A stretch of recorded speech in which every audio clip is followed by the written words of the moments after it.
right. Well, thanks for joining me. This is your host, ID Jester.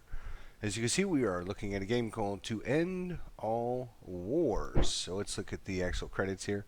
This is a game that's created by Agod. I'm not sure how to pronounce their actual name, Ageod.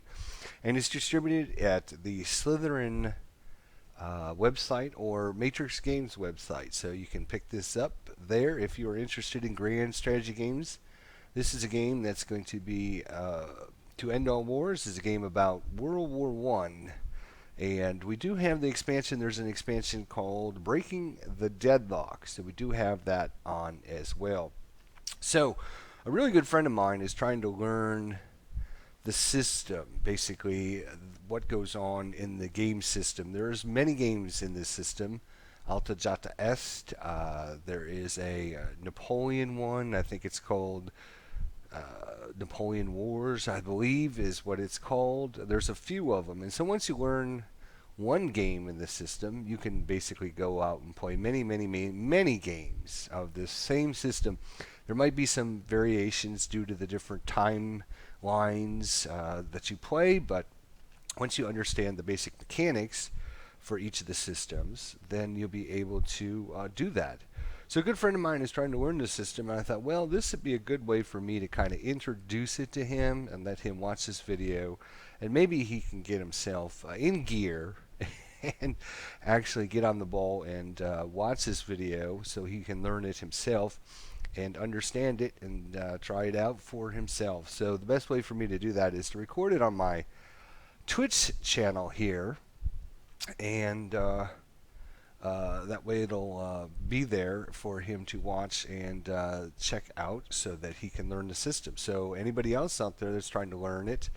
Now, I'm not an expert on this game. I've watched lots of different videos, kind of learned the system by watching other people doing it. I tried playing Alta Auta Jest yesterday, I believe it was, and I did not do very well. So there are some finer details that maybe I'm missing, but this is kind of the basic overview. So this is going to be just an introductory to the system and kind of explain things and let you guys, anyone out there that's interested, learn a little bit about the game system if you're interested in grand strategy war games in particular. So you can see this is the main menu. Again, we do have the Breaking the Deadlock expansion To End All Wars. It's the newer expansion that just came out for this game. So if you don't have that, you might not see as many options as I have. So you can see there's lots of important things down here at the bottom. Mostly the options panel is actually very, very important. So I've turned the music completely off. The music in this game, although good, drives me insane. Because it has that old, 1910 sound to it, and that's just something that, unless you're used to, can be a little annoying. Anyways, the options menu is very, very important. There are some very important things that we're going to talk about during the tutorial that will you can adjust in the actual game. So let's look at there's the media. You turn the sound on or off, pause after each battle, tooltip delays. There's not a lot of too many important things in here. Obviously they're all important, but not as important to understanding the game. More of those are in the actual game mechanics here. So you have two very, very important things in the options menu that you can adjust. One of them is easy supply. So you can see easy supply is if it's on, the troops in a region with that are not being besieged will always be in supply. So this is kind of like the easy supply rules. If you want a harder challenge, obviously you want to turn that off. But since we're just introducing the game, we don't want to play it too difficult. So we definitely want to keep that absolutely on easy for right now, and eventually once you learn this game and learn the system, you'll probably want to turn that off to make things a little more realistic, a little more difficult. The other option is over here on the left hand side. It's automated replacements. So we're going to talk about that during in a little bit. We're going to talk about replacements and what that actually means. But right now you can see that it's cranked all the way to the top, which means the AI or the computer will automatically buy replacements for you, and the average it will buy you is 15% of the number of elements that you're using. So if you were to have 100 of a unit on the map, they would buy you 15% of that, so 15 of them as a replacement, so that you will always have a replacement on there. And of course, you can adjust this up and down based on your preferences. If you want to do it yourself, you can turn it all the way down.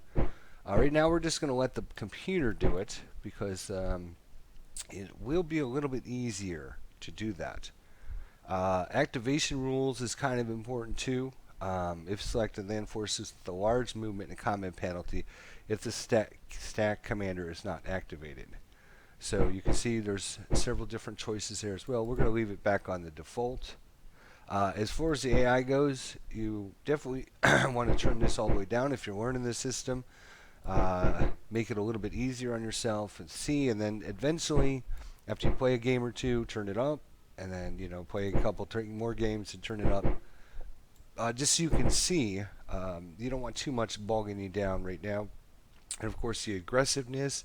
This is how aggressive the computer will be against you. So obviously, if you crank this very high, the computer will be very aggressive. And you can turn AI on. So if you have this off, the game will just generate in the background, obviously, but it'll spend more time working through and figuring out what the best moves are for the AI. If you turn this on, you can see here allow the AI to spend more time calculating its turn. So it'll actually think about this better moves. If you turn that off, it'll kind of just give each unit a few seconds to figure out where it wants, where the best move it would go. And again, if you want to turn this on, it'll make it a little bit more challenging. So a lot of important things actually in the options menu. Here's the system settings. Again, nothing too important for what we're talking about. And of course, scripts. Well, we don't have any scripts, so that doesn't really matter. So some of this stuff we're going to be talking about here shortly. So let's go ahead and just close that. Alright, of course you can load a game, resume a game. This is a multiplayer play-by-email game. This is the system is a WeGo system. So basically, all sides of the conflict program in their moves, and then each move is calculated per day, and all moves happen simultaneously. So you're never sure what's going to happen, which makes it very, very interesting. You might be trying to get one group of forces to go from one area to another, and they might be intercepted because one of your opponents moved into that location that you're walking through. So because it's a WeGo system, you're just never sure what's going to happen. All right, so if we go to new, here is all of the different the campaigns and all the different scenarios you can start. And again, I think the default game just starts with 4. You have your tutorial, you have the grand campaign, you have the Great Full War campaign, and you have one other. So you can see that the expansion pack actually adds in quite a few different scenarios for you to play, which is very good. See, there's 11 now instead of just 4. So if you wanted to play just on the East Front, or you want to play all the war, say from 1916, or if you want to play just the West Front, or etc., etc. So what I'm going to do for this introduction is kind of just explain the difference here between the Great War Historical Campaign and the Great War Full Campaign. So these are basically the same thing. You can see here, if we click on them, it's 106 turns. It goes from 1914 to 1919. And the same thing here goes from 1914 to 1919. And it adds actually one extra turn. That's all it does, is adds one extra turn. But it does one other very important thing. So if you are really into World War I history and what actually happened in the game, what happened in history, and what how things happened and the progress and the different events and everything. That's what the Great War Historical Campaign is. This is basically going to let you play the Great War exactly as it was played out in the beginning, with all the units in the exact location they started, and each country has a default war plan associated with them, and the war plan that they choose will be the historical war plan.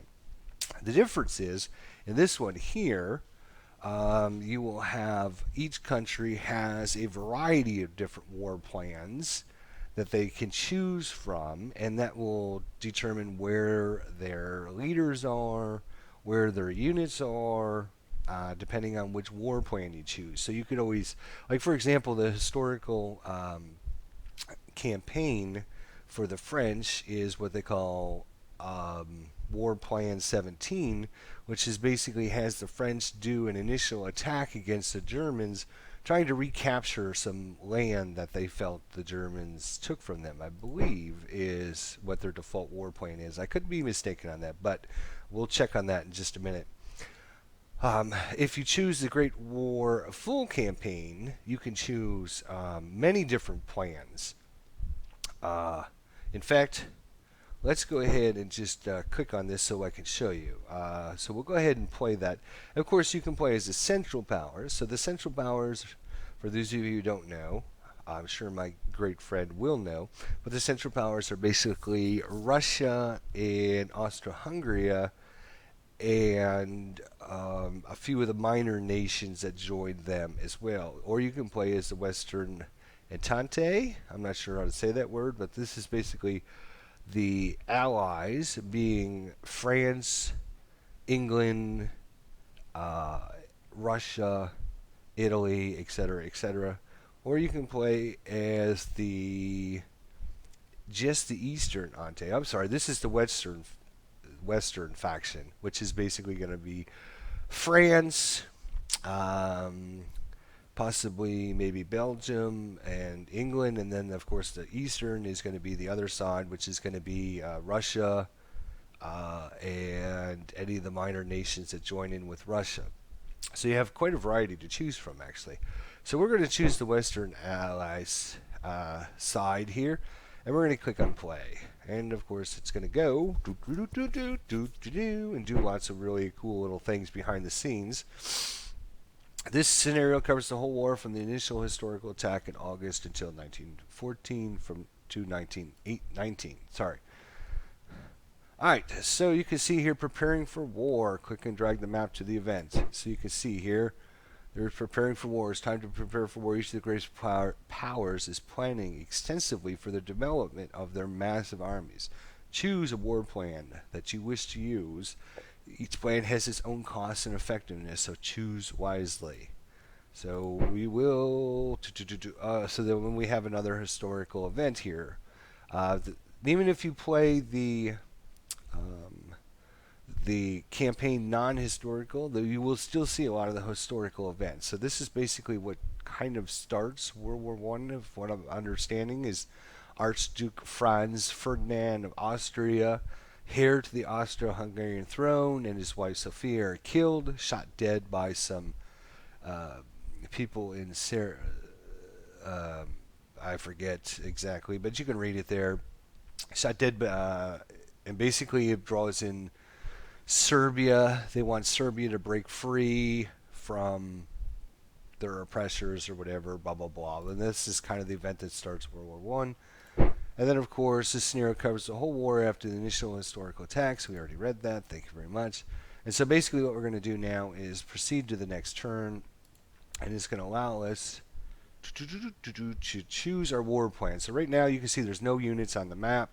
It's just kind of just sitting there waiting for all the great powers to decide what they want to do to prepare for the upcoming war. So you can see up here, this is kind of important. It's processing 15 days. So each turn in this game is 15 days. And when we compared This scenario with the other scenario, remember, this is one extra turn. This is why it's one extra turn, is because it wants you to prepare for the upcoming events and get your war plan, choose a war plan ahead of time, I believe is what the difference is there.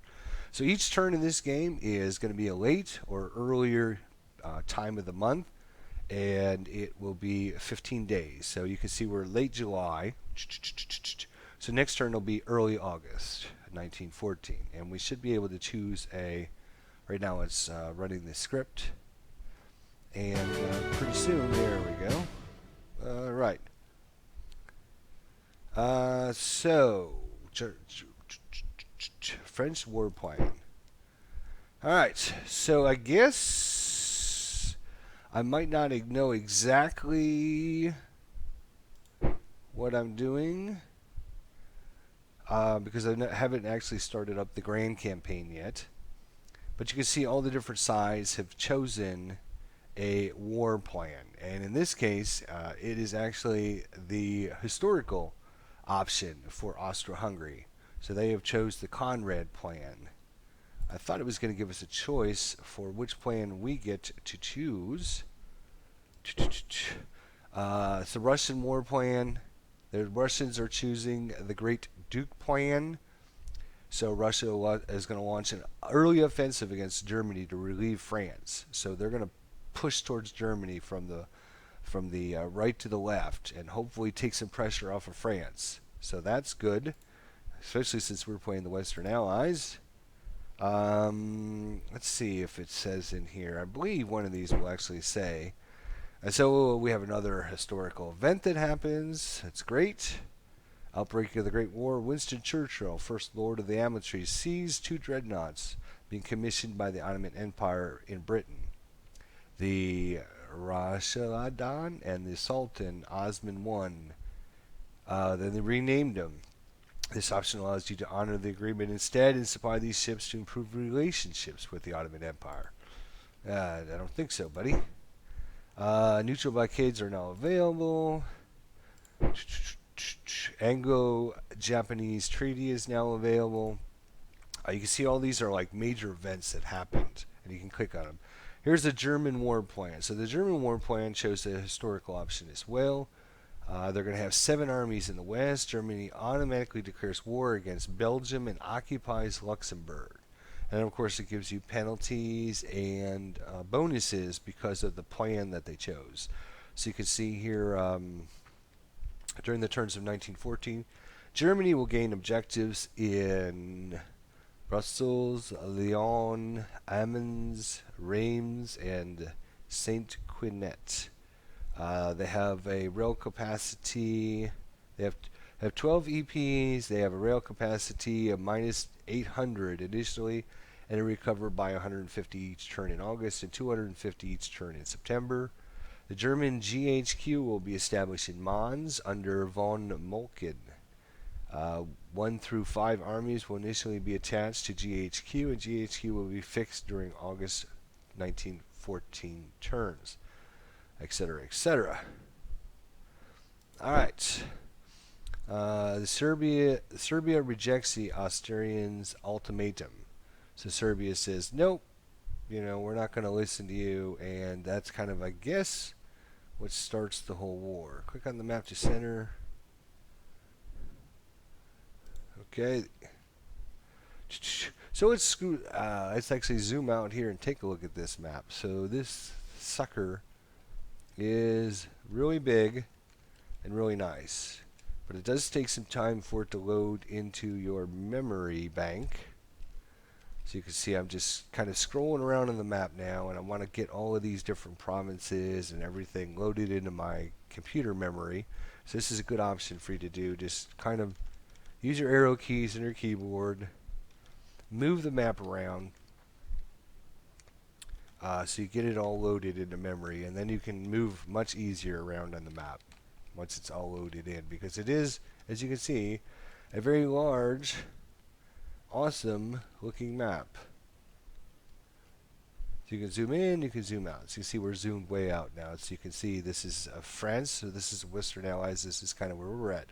Now, I'm a little bit surprised it didn't actually ask us which war plan. I was under the impression we get to choose our war plan since we're the Western Allies, but I don't remember seeing anything. But that's neither here nor there. That I was just trying to show you the difference between the different campaign modules that are out there. If you wanted to play a very historic one, or if you wanted to play one that's has your own kind of settings to it. Um, all right, so that's that. So this is the huge map. Each map is broken up into little provinces or little areas, I guess. So you can mouse over each area, and it'll tell you who owns that area. All right. Now, if we look at cities, like this city here, Dijon. Um, oops, I didn't want to click on it actually. Let's look at this city because I didn't mean to click on it. You will see the name of the city and you will have the size of the city. If the city is an objective city, it'll have a star after the name of it. So up here, Nancy, you see there's a star. All right, so there are many, many important things, and this is probably going to take us a couple hours to go over just the basics of what I know about this game. And again, I don't even know that much. I'm not even that great at this game. I just got this game. I've been watching some videos and learning and trying to understand it. Played a few practice things. I played the practice scenario as the Western Allies, and didn't do very good. I went through the tutorial. You learn a bunch in the tutorial. Anyways, so there are many important things to keep in mind. Number one of them is objectives. So how do you win? How do you lose? That's a good question. Well, there are several ways to. Well, there's one way to automatically win, and that is to get your national morale. So we're going to click on this button. So national morale. This is your national morale. Yes, as you can obviously see. There are victory points. So you can see here, each location that has a star on it is going to give you a certain number of victory points. So you can see there's a victory point one, there's a victory point one. So the more ones you own, the more points you're going to earn each turn, and then at the end of the game, whoever has the most victory points is declared the winner. So obviously Germany has a certain number of victory points, France has a certain number of victory points, and we're trying to make sure we have the most victory points at the end. You will notice Paris over here has a gold star. So this is worth I'm not sure, but it's worth a lot of victory points. So if you lose Paris, Germany takes over Paris, they're going to be earning a lot of extra victory points every turn. So you definitely want to hold on to those important areas. You can see Armennes here is worth some points there. But this city here, Saint Quentin, Saint Quentin, I'm assuming. You see that's not worth any victory points. So if Germany comes in here, takes over this city, and takes this one over, I'd rather have all my units in cities that are going to be, worth victory points and worried about this one if it comes down to it. But that's what you want to do, is you want to keep that in mind. Every time you win a battle or lose a battle, or you inflict heavy casualties, or you take heavy casualties, that will affect your national morale because your people are going to hear about it. Because, if you lose like 100,000 men in a fight, these people aren't coming home to their loved ones, which makes them very, very sad, and it takes the morale down. So all those mothers and brothers and sisters are going to say, my poor Johnny got killed in the war, we shouldn't be fighting this war, and the morale goes down. But if you take over and win fights and win battles, then everybody's like, yay, we're kicking their ass, we're all happy, let's kill those damn Germans for, we need to take over some area. The Rhineland, whatever this area right here, I believe is, where is our war plans? I think I can bring these back up. But basically our war plan is that basically France feels that Germany has taken this area right here away from them previously, and they've been fighting over this for hundreds and hundreds and hundreds of years. And so France's objectives early in the war, Plan 17, historically, I believe, and again, there probably is a lot of people out there that know a lot more than me, but from reading and watching and learning, it looks like France's goal is to take this area back from Germany up to the border, and then secure the lines here across the river so Germany can't take it back, and then eventually make a final push towards Berlin to get them out of the war, where they'll sue for peace. And when they sue for peace, France will already have this area, and they'll say, we are taking this back. This will be ours. We'll give you everything else back. It'll be yours. You can keep your country name and everything, blah, blah, blah. So I think their goal is to try and take this area back historically. Now, there are a couple other options. They can play one of their Western Allies' plans is basically set up a big defensive line along the frontier and basically win a war of attrition because they know that Russia has a lot of forces. Now, they're not very good forces, but they have a lot of forces. And they know Germany and Austro-Hungary will have to fight a two-front war against not only the Western Allies, but the Eastern Allies. And so what they want to do with, I believe it's Plan 18, and I could be mistaken on that. Plan 18 is basically just set up a big defensive line here and let Germany, kind of come at them. And because they'll be entrenched and they have all kinds of different fortifications, Germany will take a really, bad beating. They'll lose a lot of men, and then eventually they'll give up on their quest to attack the Western Allies, and because they're fighting on two front, Western Front and the Eastern Front, eventually they'll just run out of men, and then they can make their push towards Germany at that point. Then there's another plan that they know that Germany says, you know what, we don't want to. We know you have a lot of defenses and trenches and everything built here, so we don't want to fight you. And basically what we want to do is we want to kind of flank you. We want to come in with our armies through Belgium here and come down, and all your armies will be stuck up here in the front, and we'll basically come in and cut off your supply from behind, and then these armies will be worthless. And so France knows this, so one of your plans are basically to line up a bunch of your forces up here on the northern flank, and not let Germany come and flank you, but in fact, for you to, as they start coming through here, we make a push in through this area and basically cut off all their forces that are trying to outflank us. So that's another one of our plans.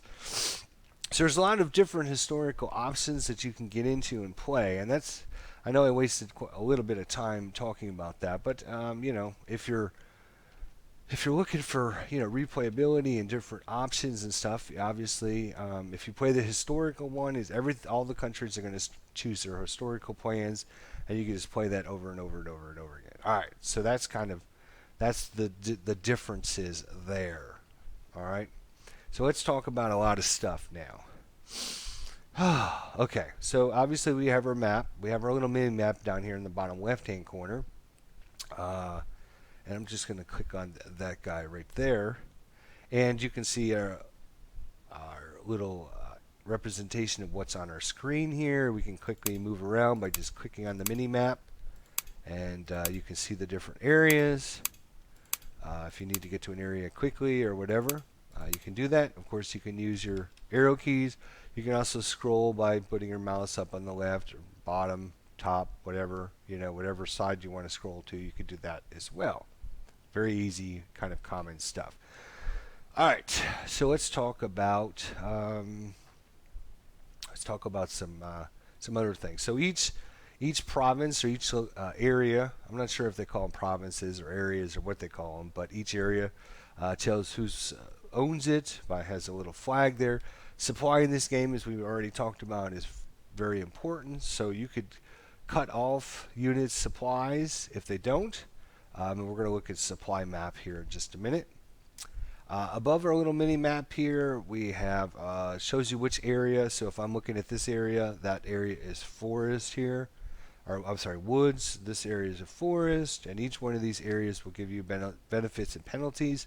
And you can see that down here in the mini map. I'm just going to click. I don't know. That's not the right one. Where is it? Thought there was a nice little chart here that shows you what the different penalties and everything is. Maybe not on this map. Anyways, so you can see what the different area is located. Above that is your supply. So we talked about there's two different kinds of supplies. There are general supplies. This is like food and clothing and boots and all that. And then there's ammunition. The only units that take ammunition are medium and heavy artillery, planes, and ships. I think are the only ones that take heavy ammunition. So if you have just regular infantry or whatever, you don't have to worry about that munitions. But that's kind of important because it indicates the amount of stockpiled ammunition in the region under the mouse cursor. So you can see here there's 1 there, there's 0 there, etc., etc., etc. So you can zoom in and zoom out on the map, and because you might want to do that, there are map overlays. You can click this little world icon. First one just gets rid of all the overlays. Second one, it'll show you all the different regions. So if we zoom back out, we can kind of see who owns which regions. So of course, this is France right there. This is Switzerland. They're kind of neutral. You have Belgium here. Of course, you have Germany there. You have Great Britain. You have the biggest country there, Russia. And then, of course, you have Austria-Hungary here. You have Serbia. Who is this guy? Romania and Bulgaria. Albania, Greece, the Ottoman Empire, etc. So if you want to see who owns which territories, that is that. There is also Luxembourg here, which remember reading about, where Germany automatically annexes this location right here, and it comes under their control immediately if they choose a certain plan, and that's to help them set up a flanking maneuver as well. So you can see that by choosing this option there. Of course, to get it on and off, you could just click it on and off. This will show you where supplies can pass through, and right now you can see the supply lines are pretty standard, but you can see that this guy out here in this area, if we were to take some forces and come up this way and cut off that supply, if this was green and this is green, then this area wouldn't be in supply because it can't get supply to it straight to it. So you can cut off units out of supply. But if you want to see what areas can have supply, you want to choose that button. Alright, so this one is a very important one. This is your strategic towns button. So strategic towns. Strategic towns are different, I believe, and I could be totally mistaken on this, but I'm looking for one that might be a good example, but it could be all the ones with stars. You see all the ones with stars, it shows you. And then, of course, you notice that this is like a really dark color, and then this is a lighter color. You can see that this one's worth a lot more points because it's a darker color. If we look at Germany here, you can see we have like a purple, purple, purple. If we look at Berlin, it's probably going to be like a really dark, dark purplish. Yeah, it's like a grayish purple actually, because it's so dark. It's like a dark, dark purple, like almost like a gray. So that's going to kind of show you which areas you're trying to get from your enemy, because these are all worth victory points. And I think there's actually a difference between strategic locations and victory points. But it seems to me like all the areas that are strategic also have victory points as well. So I was looking for an example of maybe one that didn't, but I don't actually see one.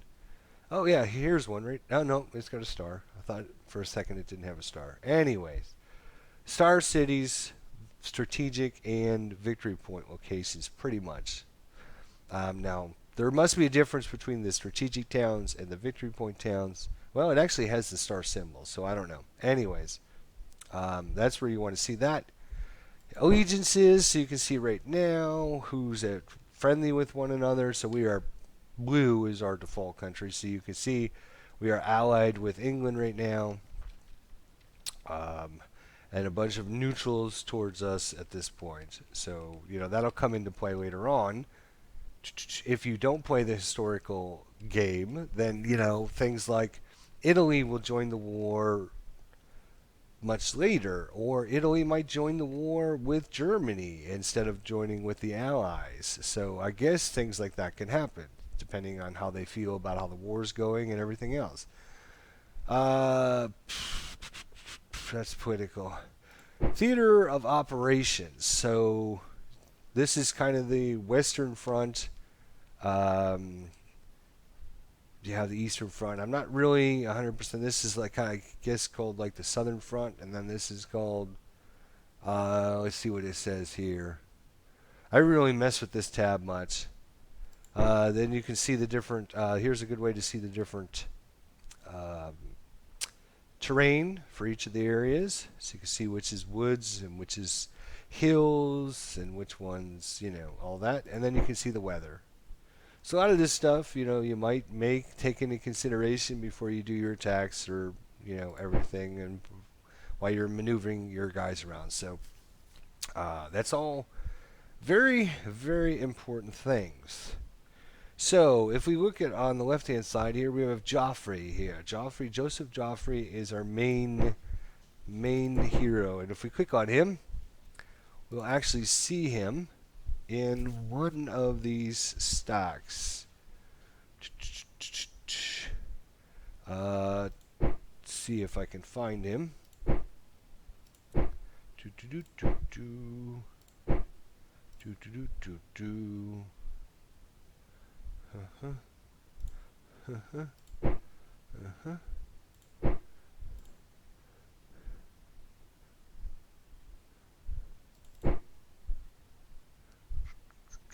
So this is the commander for the stack. Let's jump to his region. So it shows that this is his region. No, this is his region down here, I believe. Yes, right here. Here he is. All right. So he's kind of in charge of kind of everything. He's kind of like, the overall commander of what's going on in the field and blah, blah, blah. And you notice we also have another one, Herbert Kitchener, Earl Kitchener, British Army. All right, so there's the British kind of who's in charge of the British nationality there. And since they're allied with us, we can see where they are and who they are and all that stuff. All right, when we look at our commanders, let's just look at any Joe commander here. We'll actually take this stack as an example here. So there's a lot of information going on the screen here.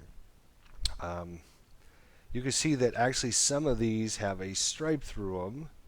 You can see that, kind of like a red slash. That means they are not activated to move this turn for whatever reason. Maybe because of the plan you chose, they are not allowed to move, or maybe they didn't make their activation roll, which we'll talk about here in a second. For whatever reason, they're striped, so they are not allowed to move. Now, could be multiple. You can see like this area here is multiple cards. I call this like a unit card is what I call it. There's multiple unit cards there, so if you click on this location, you can see we actually have many different corps. Inside there, we have an army. We have a garrison, which is garrisoning the actual city. We have an airplane.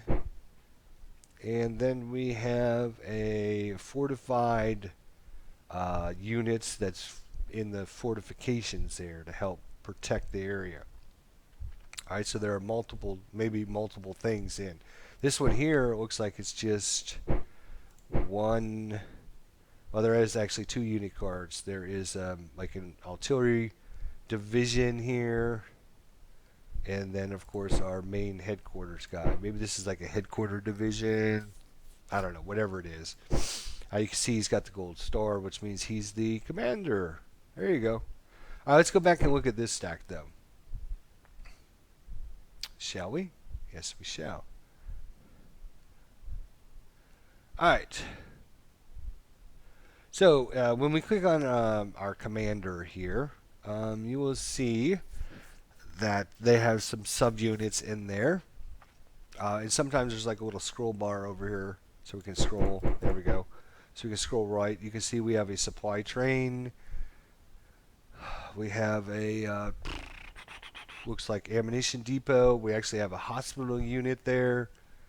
And of course, some of these things will actually tell you what they do. This is a field hospital. If you click on them, this is a single brigade, which will help with unit commands between different units. What do we have here? It looks like some Rigueur de Gine. I'm not sure what they do. Maybe some of you that are more versed will know, but I don't. Looks like we have a couple artillery units, a whole bunch of them actually. We've got some cavalry units. We need to scroll back the other way here.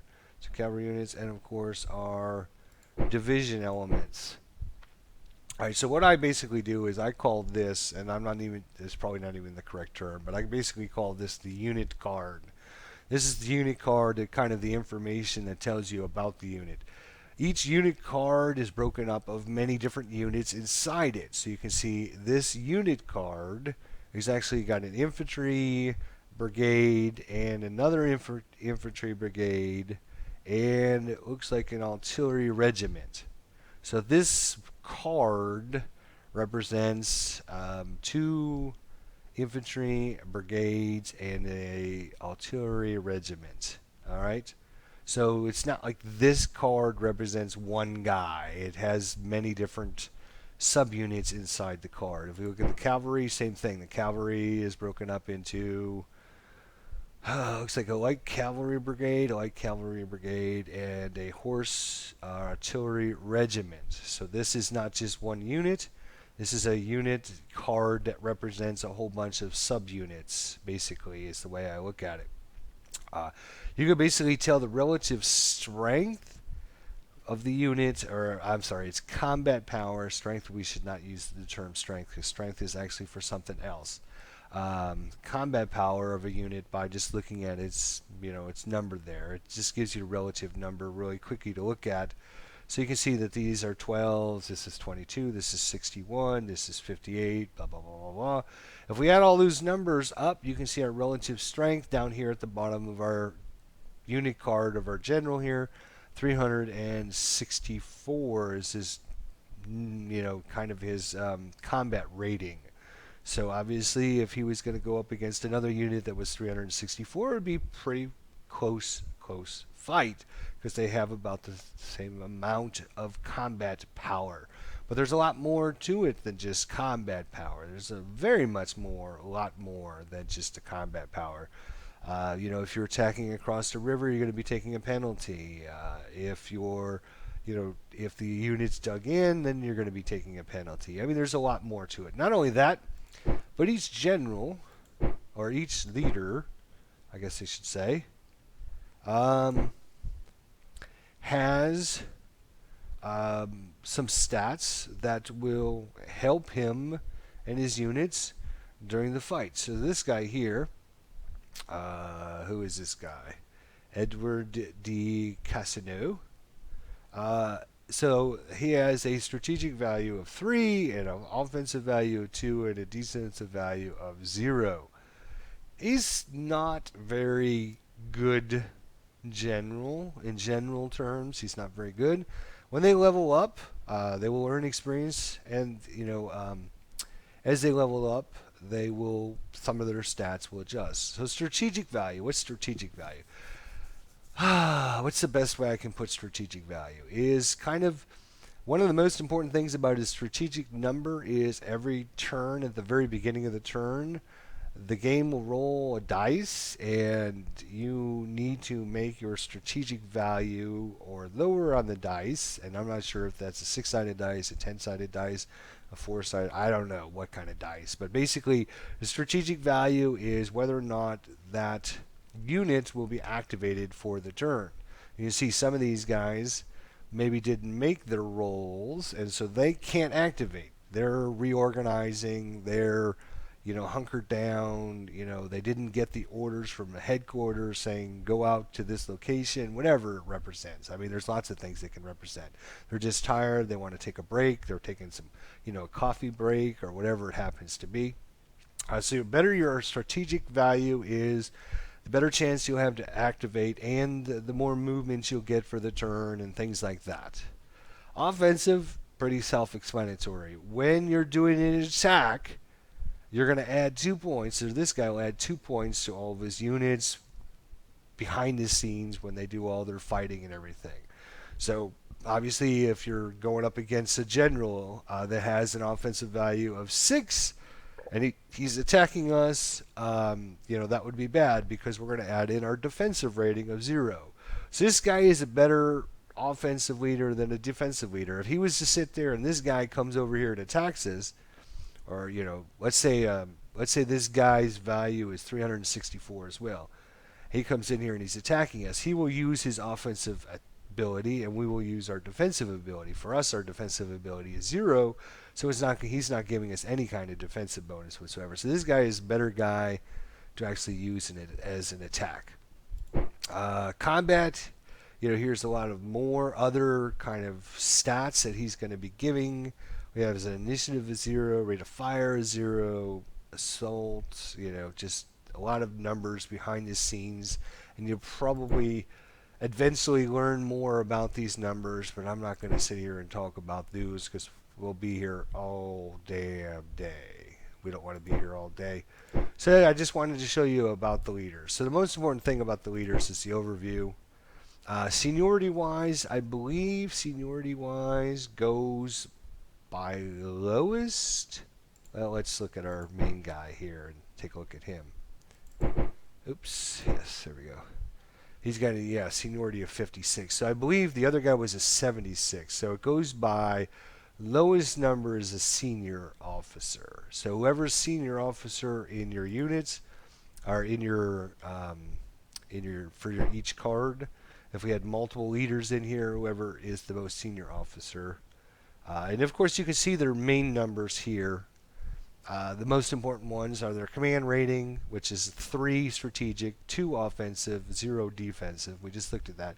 And then your seniority. So you can see we might want to get a different leader in here that might be a little bit better. The other thing is when I mouse over this guy, oops, let's see if we can get that to come back up here.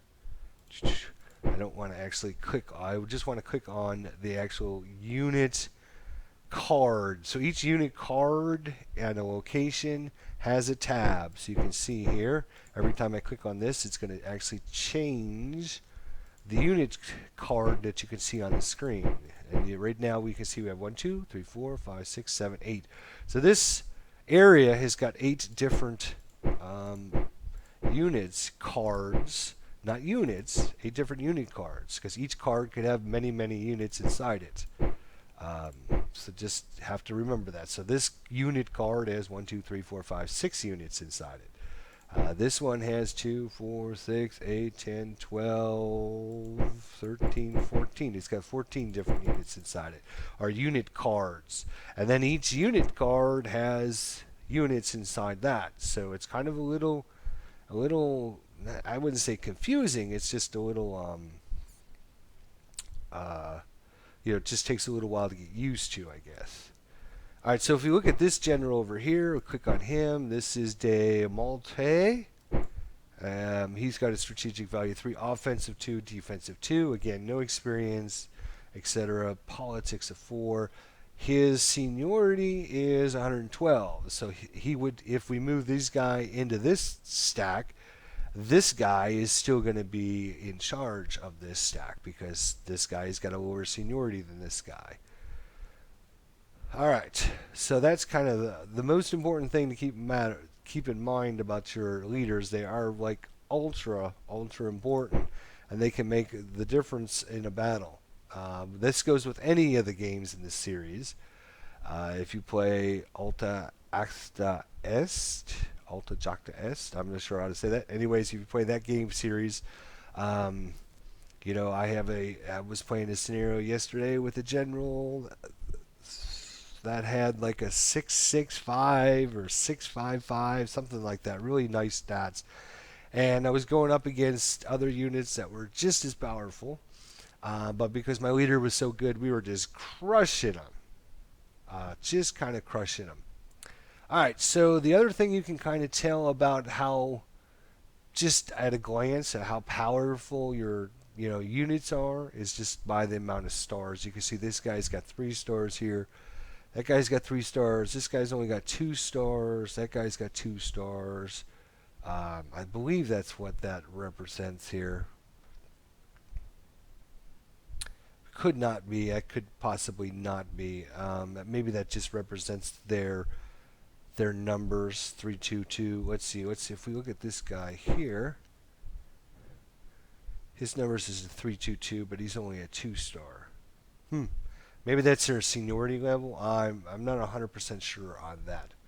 Not 100% sure. All right. So if we click on, what else do we need to talk about? All right. So we talked about some other things up here at the top. Click on an image. So decision mode. So yeah, there's a lot going on in this game. As I said, we're going to be talking probably for a couple hours here, just on trying to get you used to what I know about the system. So one of the other things is decision modes. So there are many different decisions you can choose for your side or your country. And if you click on each of these, it'll kind of give you like a little breakdown here. We're going to build a munitions factory. The effects: the munitions factory is placed in a target region and produces 5 ammunition each turn. It's going to cost 2 engagement points, 200 state funds, and 100 war supply. Ammunition is required for medium artillery, heavy artillery, fort artillery, and naval vessels to be effective. All sides start with limited munition production, so it's important to build these structures to maintain necessary shell supplies, particularly as more artillery pieces come into play. So you can see if we choose this location, some of the regions have highlighted in green, which means we can actually place this. So some of the things I talked about are some of our other resources. So before we do anything, let's talk about all of our all of our different resources. So we have victory points. All right, we talked about these a little bit. We have state funds. So this is like $855,000. So they just rounded to 855. So if you see something that says something, it's going to cost 30,000 state funds. I believe this represents like 855, whatever, millions or billions or quadrillions or whatever it is. So if it says it costs 30,000, that's what I was found out in Alta Jacta Est. Maybe they have adjusted that now. Anyways, you have conscripts. I believe this is the amount of men available to your side.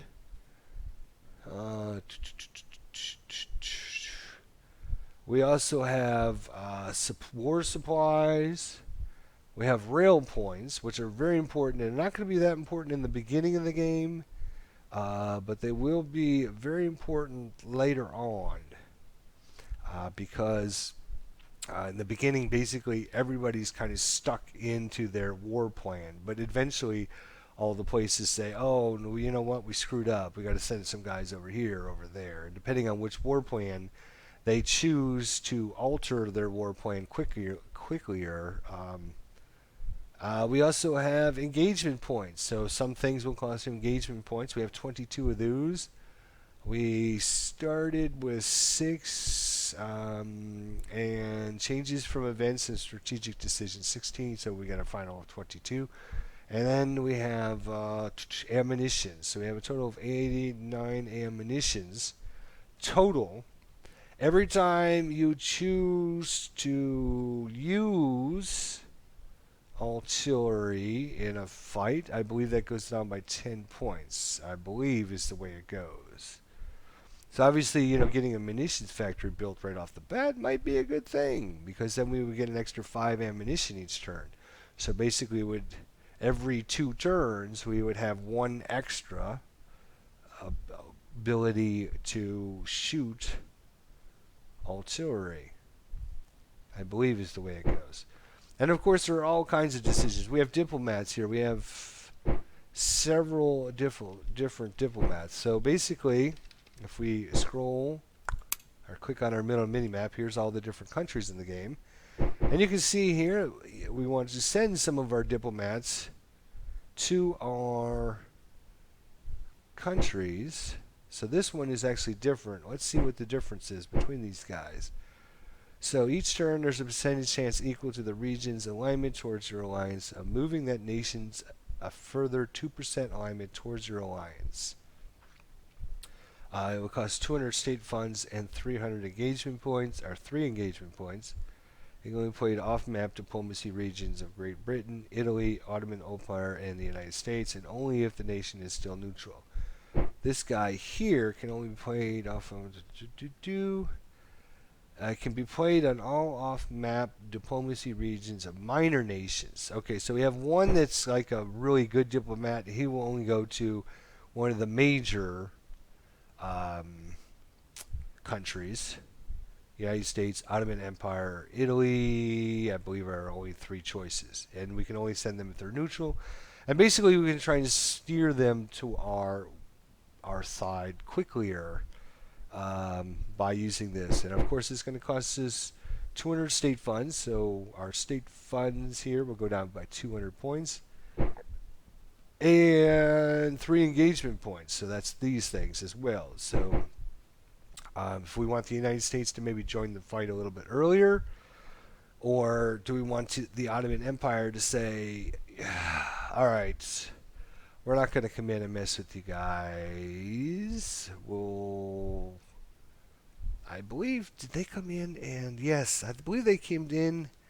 I'm trying to remember my World War I history. All right, just give me a break, guys. Just a second. I'm trying to remember. But I believe the Ottoman Empire joined in with the Central Powers and attacked like the Middle East region against Britain and stuff. If I'm not mistaken, I could be. I totally could be now. So we can actually try to sway them to come over to our side and not join their side. And of course, Italy, we can try and have them join in. Right now, they here's their... Okay, so right now the alignment is 66% at joining with the Central Powers and 34% with joining with the Entente. I'm just going to call that the Entente. It's probably, I'm mispronouncing that word, but you can see here right now, ooh, this one's actually pretty close too. This is 55-45, so Italy's not sure what they want to do either. And the United States is, way over towards the Central Powers.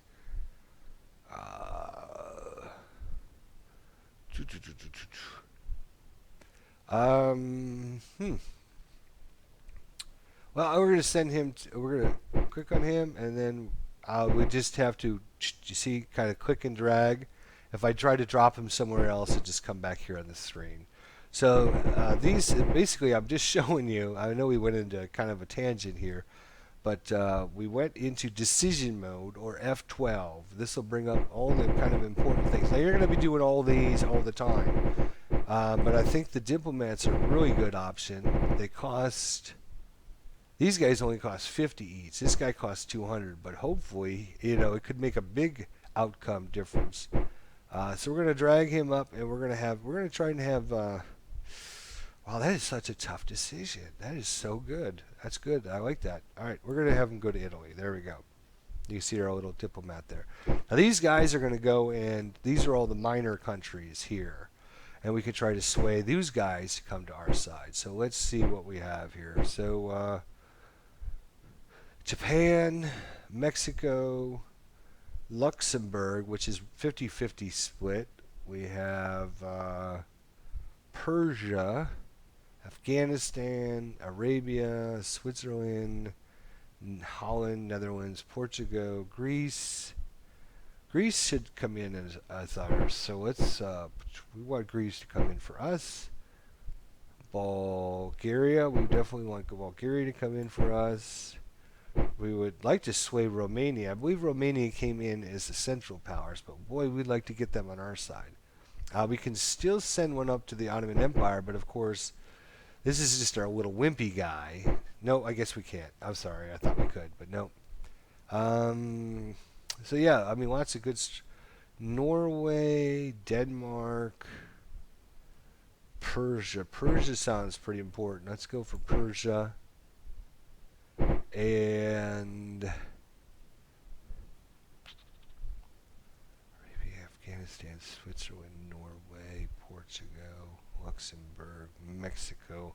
Let's just go for Portugal. I don't want to waste all day just on this one little simple decision. But you can see there's all kinds of ones. You definitely want to get in and check this all. Every couple turns you want to check and see, because some of your diplomats might get kicked out. I believe. They might, get kicked out, whatever happens. Unlock fort guns. This sounds pretty good too. Cost an engagement point, 1 national morale, and 200 victory points. Must target a fortress containing fort guns in a region owned by your side and belonging to France, Russia, Germany, Austria-Hungary. It is ranked to only use this decision if in dire need of artillery due to lack of state funds, WSU, or all right. So you can just read through all those different decisions. So that's this is a side trip for us because we didn't really. I just wanted to show you about that. Strategic alias. All right. So this basically will bring up all your different units that you own on the Bob, and you can kind of sort them by going, okay, I just want to see my infantry. I don't want to see. I only want to see my infantry. I don't care about my sea units. I don't want to see my air forces. These are just my land units here. Alright? And I only want to see units that are activated or inactive forces. I only want to see stacks of the leader.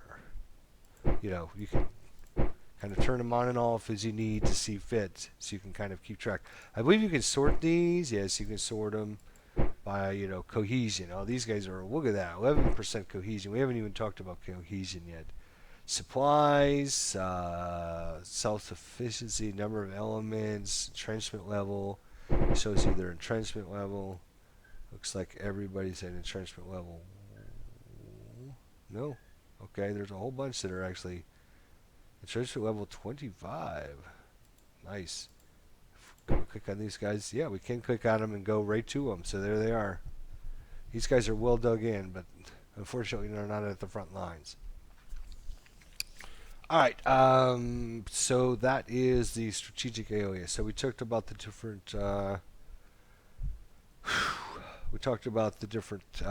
resources we have.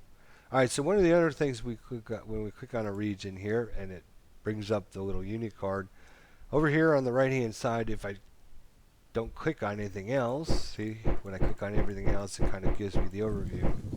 Alright, but if I click on the unit card here at the top, it'll give me this information over here. So the unit card, or the unit tab, I guess is the best way to put it. The unit tab, if you click on that, it'll give you the overview, and it'll give you the leader's stats, again, strategic, offensive, defensive. And you can see the next number underneath that is in red. And we'll find one probably here that's not in red. Alright, so this number right here, the second number down here, kind of shows you. So each leader, based on their stats and their abilities and all that, has a certain amount of command points that they can use to command units, depending on how good they are. So, if I only had one group of units under me, it's going to be really easy to command them. If I had 25 units under me, it's going to be a lot harder to command them. So you can see this guy here, whatever his name is there, Edward de Casadou, actually has 51 points of command that he can use. And he's using 27 of these commands. So if you add up all of these units here, they are only totaling 27. So I could actually add more units to this guy's command because he has enough command to do it.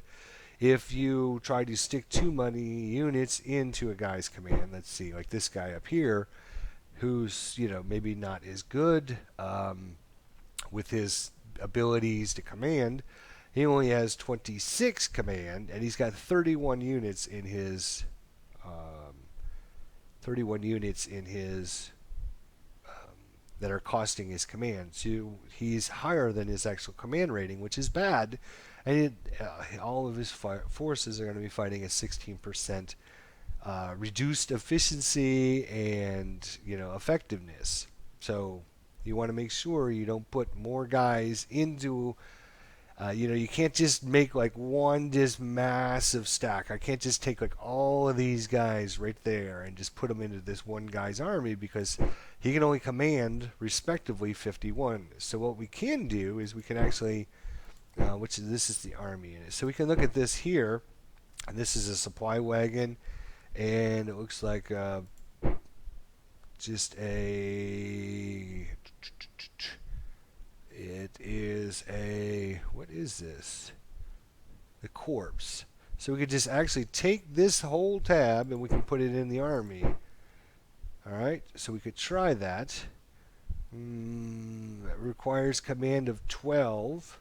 You see it right here, same thing. Requires a command of 12. He has a command of 24. Now the reason this guy, where is this? Let's go back to our army. The reason this guy has actually got a 51 is because our headquarter guy gives extra bonuses to his senior officers. So you can see the guys that are blinking. This guy here, this guy here, this guy here are all like our senior officers that report right up to our main guy, Joseph Joffrey. Hello, Joseph Joffrey. How are you?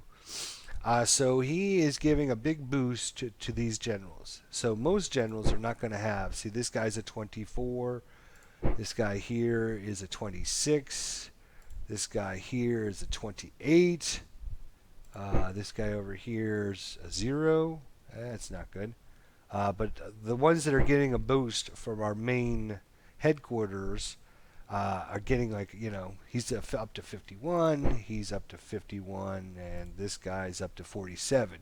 So I'm not sure the actual amount that they get bonus-wise from this guy, but you can see how they're kind of blinking in red. The reason they're blinking in red is because they are getting a command bonus from our main headquarter guy. But the other ones aren't, so you have to. That's why we're getting a 51 from him. So we can actually take some of these extra units, or not extra units, but different units. So we have the, what is this, the 20th Corps. All we have to do is click on this tab, and you can see as we click on it, it just creates a little thing, and now you have like a blinky, look like a blue arrows, and they're like asking you, do you want to add these two together? So I don't have to. I just click off on it. Alright. Oops. Didn't tell him to move, did it? No. Okay. So this here has a command of 12. So if we add 12 to 27, that should be 39. Let's see if that works. So we have a whole bunch of different cores that we can add to this guy's army. So I had the 15th Corps. What the hell? Let's see what happens. This is just a test. So you can see, yeah, went up to 39. So if we add 12 more, that's going to take us to 12, 39, 49, 50, 51. Yeah, so we can add one more core. So this core here is, you can see their required command of 12, right? And we can move them into our army, and now we will have 51 of 51. So we're at maximum amount. If I try to add in anybody else, that's going to be bad news. But you can see our unit stack value went, our power ranking with this general, went up from 300 and something to 764. So you can see if I wanted to move this guy now, he would be a much more formidable unit.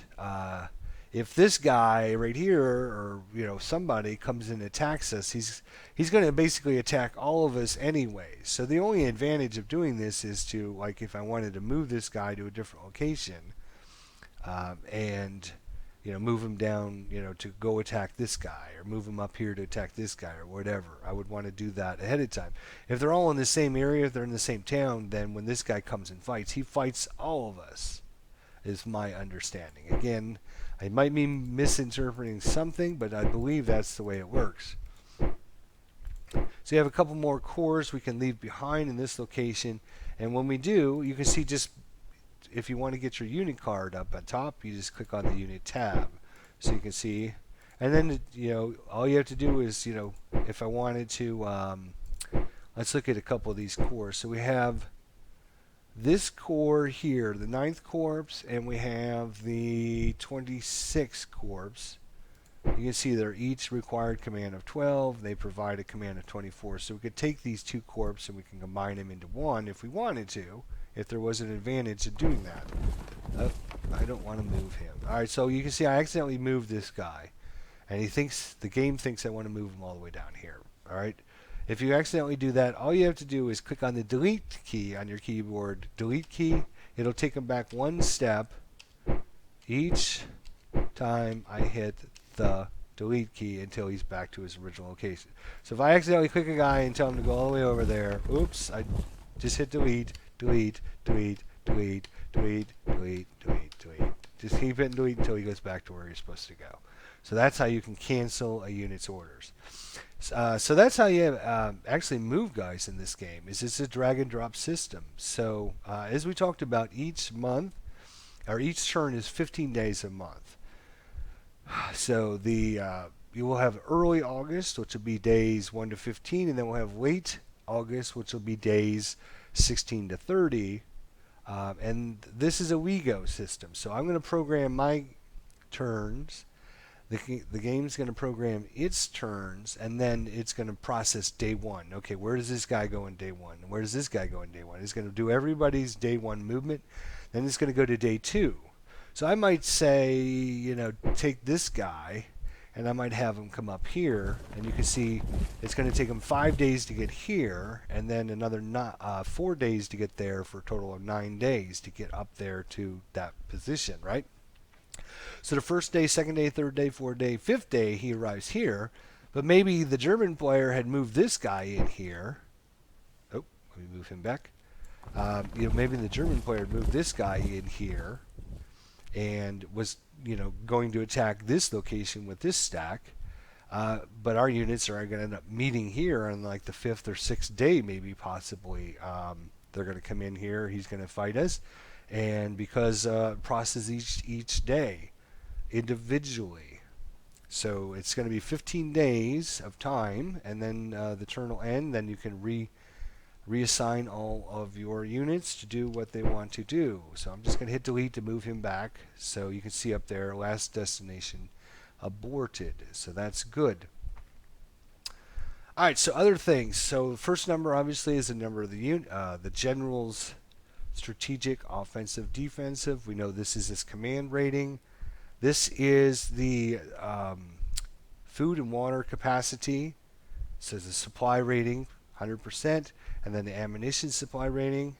This is his hide value. So in this game, we can see units based upon our ability for our units to spot other units. Each stack has a spot and a hide value, so you can see there. Detect land is 5, detect sea is 2, and hide value is 1. So when we're trying to detect other units, we have a detect value of 5. We only have a hide value of 1. So the bigger your army, the harder it is to actually hide. There could be another, general maybe right here, or maybe over here, or maybe even, back in here somewhere that we can't see, just because its hide value is high. And I'm not sure. I think, it rolls a die to see if we spot the enemy unit. So, once we move up here, then maybe we can see more units back that way. So that's what that number is. That's our hide value. We're not going to hide from them. We're too big. Like this guy here, he's probably way too. Wow, he's got a reserve value of 76, just like our command value is 70 or 51. He's got a value of 76. He's getting a huge, huge, huge boost. So his general must be really good. You can see 1339. This guy is a beast. This is who is this? Uh, Geo Kappersheiser Wilhelm von Burbin. Burbin. Well, Wilhelm von Burbin, fortunately for us, he's a 230, which means he's got an attack value of 3, but he's got a 0 for defensive value. So if he just sits there and doesn't attack, he's not going to be giving too much of a bonus to his units.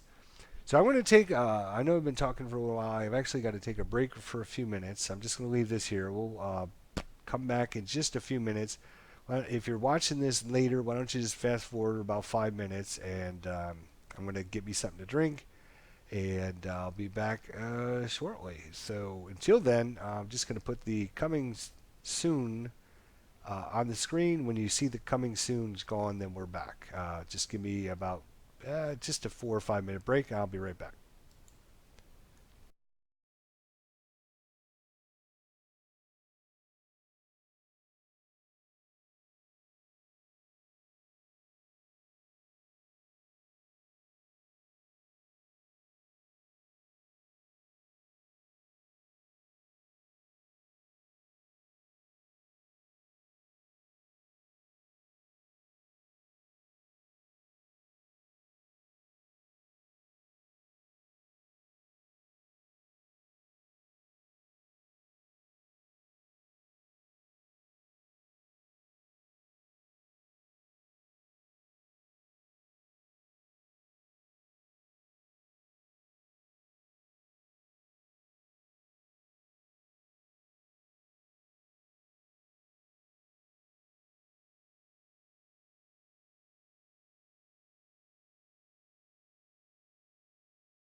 All right, we are back in the saddle again. All right, got my drink.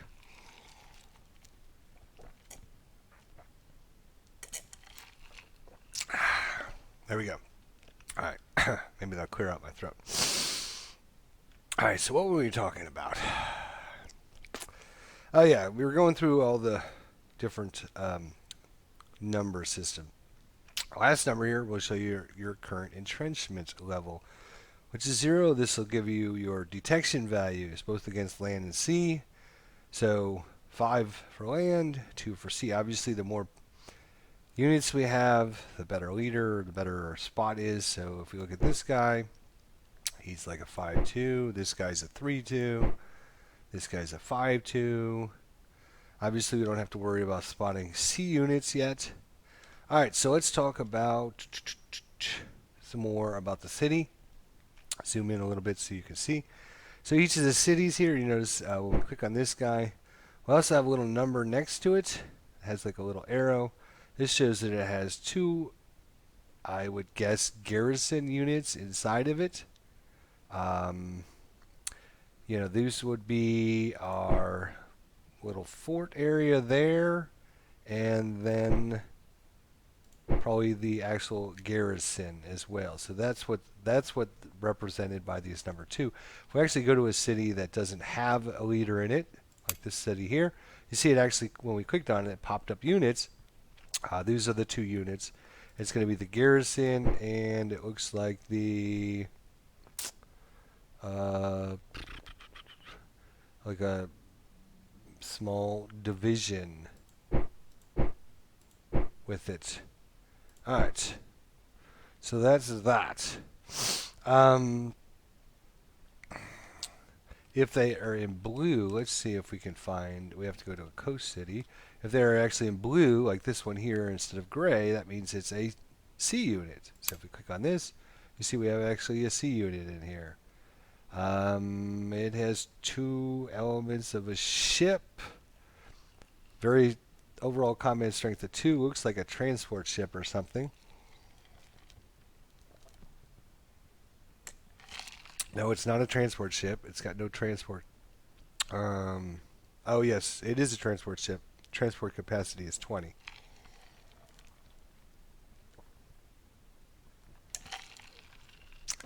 There we go. So even if even if Germany or enemies come in and fight this area, it's not totally defenseless. It actually has 1 unit inside it, even though you don't see the actual unit. It's just this garrison unit. So that's why they don't pop up, because otherwise you would have these unit counters everywhere on the map, and it would just be bogged down your computer and everything. So the other thing about the cities is you can see this little number in a diamond. I believe that represents a fort status. So it has some defensive fort value to it. So if they try to take it over, it's a fort. It'll be harder to take. Yes, you can see actually their size fort 1. So that's what the little diamond represents. So it has a garrison, and it's also a fort level 1 that they need to break through. So it'll be tougher to get our dislodge our 1 unit just because it's in a fort, as opposed to, say, this city here, who has no fort and no units whatsoever. So there's nothing in that city, so they could just walk into it and take it over, no problem. Here they couldn't just walk into it and take over, no problem. Now, depends on the enemy stack and how powerful they are, whether or not it'll be easy for them to take over our area based on the fort level and the size of the city. The bigger the cities usually are harder to take over. You can see the rail lines. This will be more important after a few turns when you start getting your rail capacity better. You can take guys and, okay, I want this guy here. I want to rail him over and help this guy or whatever. So that's where the rail lines will come into play with that. What else do we need to talk about? Oh, yes. Much more important things. So there are, and I'm looking to see if I can find a button for it. Oh, yes, yes, yes. So we go to move units. We want to move this guy, and we want to come over here. We want to, say, attack this guy. There are some important things that are associated when you go to move units, and are these little buttons over here. So the first button here is your posture of how aggressive you are going to be in your attack. So you can see we start at the lowest here, which is just a passive posture. This is going to be just like a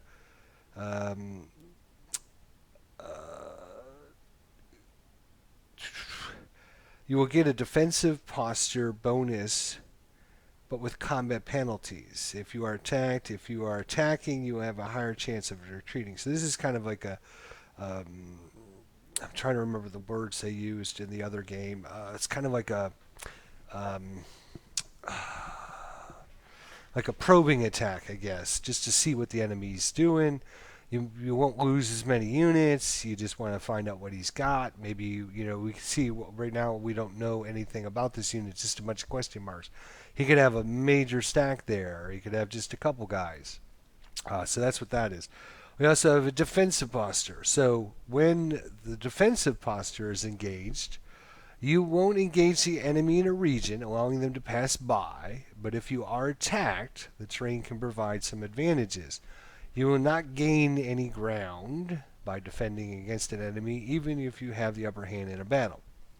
So if we're in defensive posture, if we move this guy into here and then into here, if this guy moved into here and he also had a defensive posture, we would basically just ignore him and he would ignore us, and we would just move, he would move through and we would move through, and we just kind of ignore one another.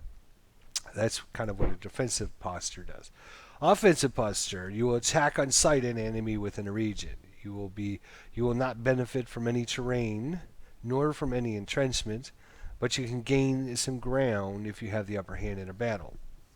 So if we went to offensive and we did the same maneuver and this guy ended up moving into this area and wanted to go in this area, we would stop and have a fight with that guy. And last but not least is the assault posture. So this is for ground forces. It means that an enemy structure that is encountered at the end of the move will be assaulted without sieging it. If you need to assault a structure encountered while moving, it will also set the ROE of the stack to all-out attack. So basically, we talked about this fort up here just a little bit ago. So if the German player says move this guy with the assault posture into this area here, when he gets to that area, he will immediately start assaulting the fort without trying to knock down the walls first. So you can, obviously it's a quicker way to do it, but you can end up losing a lot of men that way. Quite dangerous. So you can see this is actually the city of Luxembourg. Remember we talked about the German posture at the very beginning of this episode.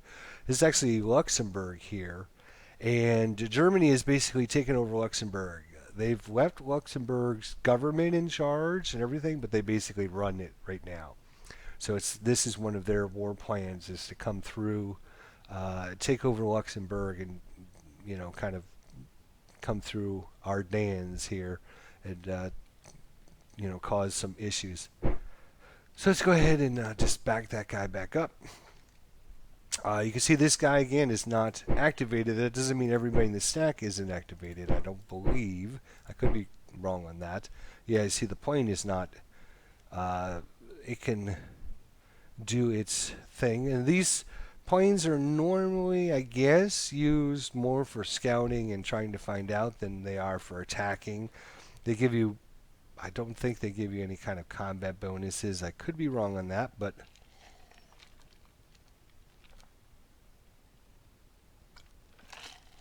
all right. So you can see there's 3 bars on this guy. All right. So there are several very important things. One of these is basically the unit strength. So what I'm talking about is, for example, this unit card here is made up of different guys, and as guys die, you will see a red bar starting to fill up. And if all of these guys in this this regiment die, then you actually lose the complete regiment. So you're going to be losing guys out of your regiments. When enough guys die out of the regiment, then it just disappears off the screen. You don't want to lose these these units. What we would talked about in the very beginning in the options menu. I don't think I can go back to the options menu, can I?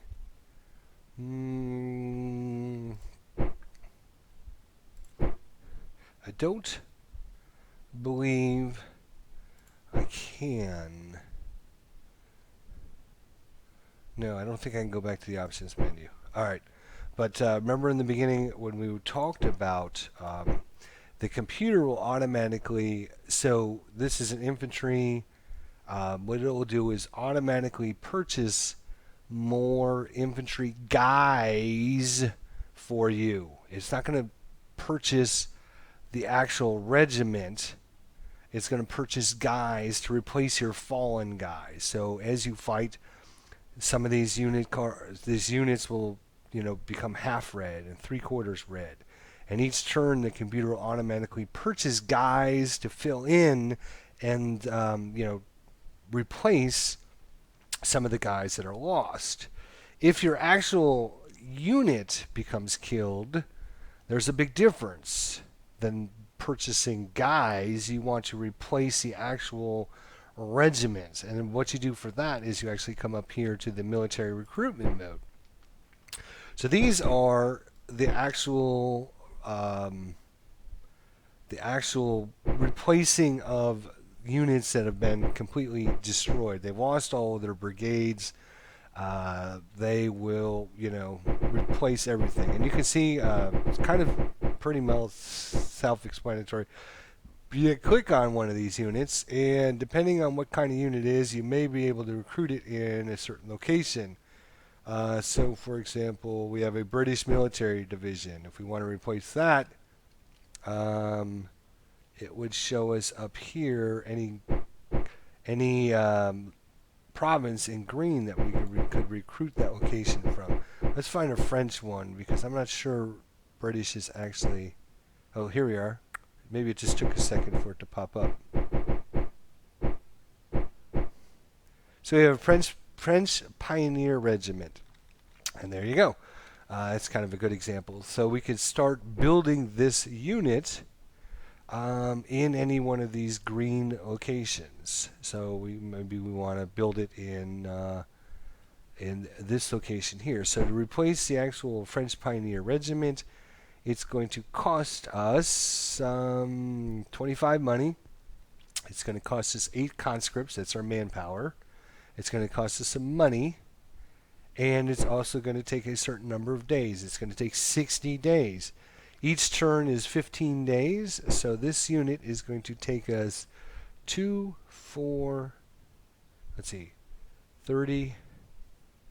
60. So 15 goes into 64 times. So it's going to take 4 turns for this unit to be recruited in this location right here, or wherever we click on. In fact, we'll go ahead and do that just to show you. I click on it, right? And then I just click on an area, and we'll just go to Willet. And boom. And now when we click on that location, you will see there's a garrison that was already there. And then we have this other that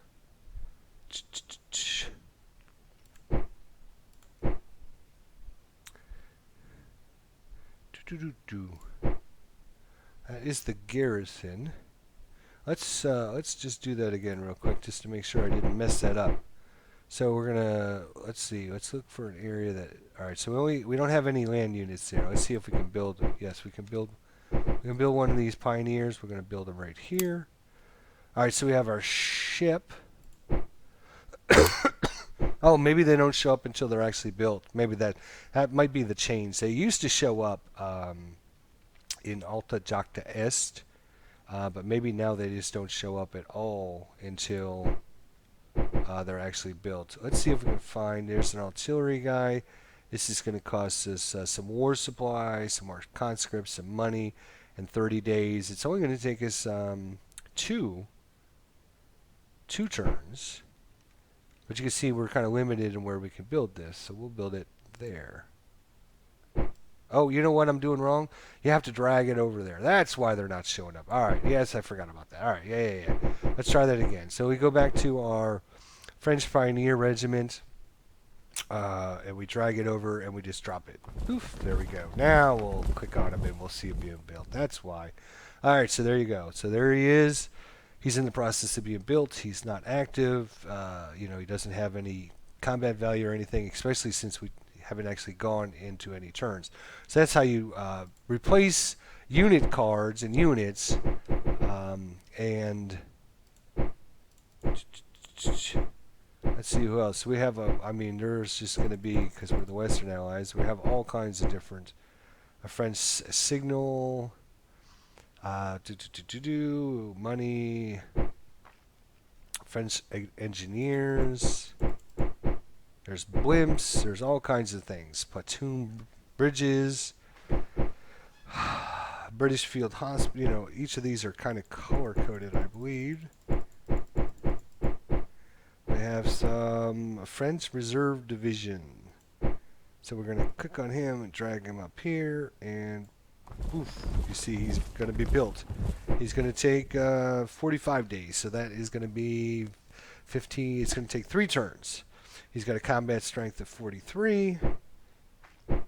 That's kind of up here, and this is number in force pool. So you can see you are limited total to how many you have in the force pool. So there's 18 that I could purchase and buy, and I'm not sure if that number ever goes up or not.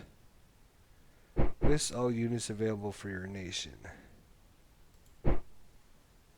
So if you want to see just infantry, if you want to see, so this is kind of like a filter. So that's good. If you want to see cavalry units, you want to see artillery units, you want to see plane units,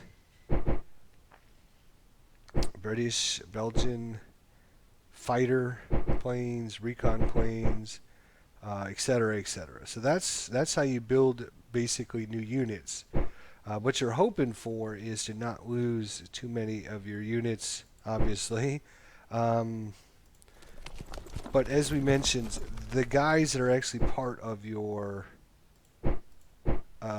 actual units here will take damage. In fact, let's see, I didn't move anybody because I want to have like a defensive posture, I guess.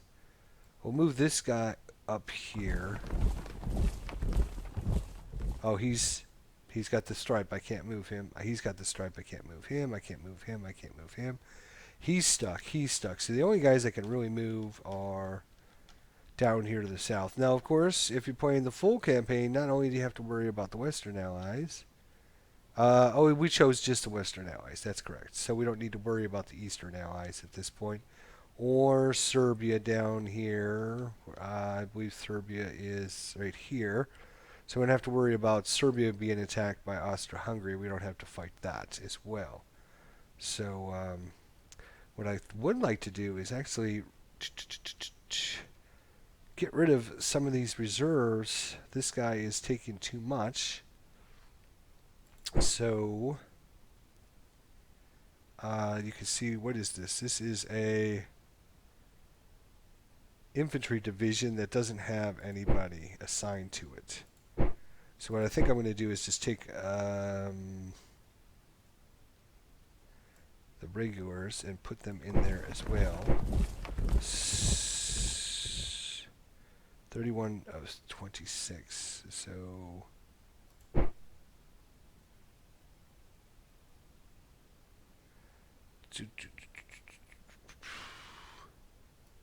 actually, let's move them back for some reason. 3 elements. I'm looking for their...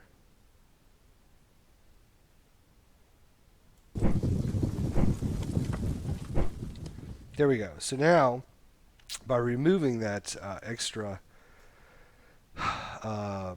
regular infantry division out from under this no-named hero, or leader, I guess. It's just a no-name general. He has stats of 211. So he's has a low chance to activate every turn, which can be okay, I guess. And then so yeah, we were talking about so now if we look, he's at 25 of 26, so he's well within his command. So we won't take a penalty for this guy trying to command too many units. Now this guy here is, because they don't have a leader, what we would try to do is maybe take these guys and hook them up with somebody who's got some extra leadership, like this guy here. So what we'll do is we'll take Force 2, and we're going to combine them. You see the little arrows right on top of that guy.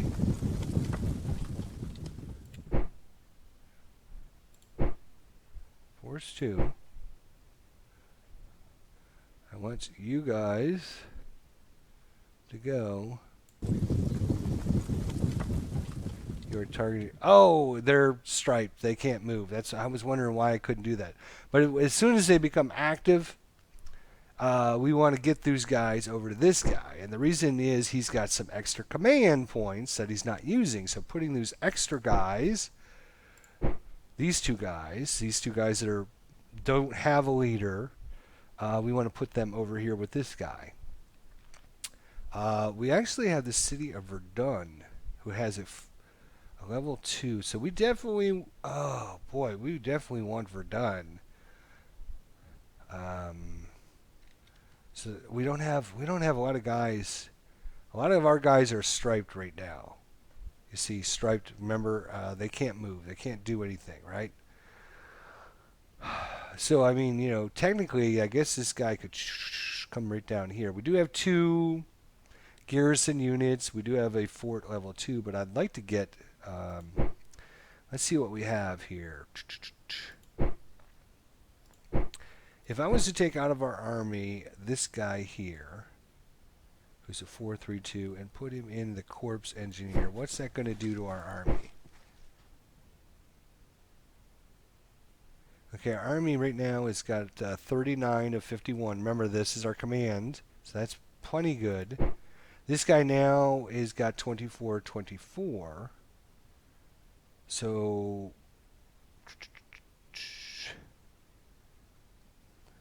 he is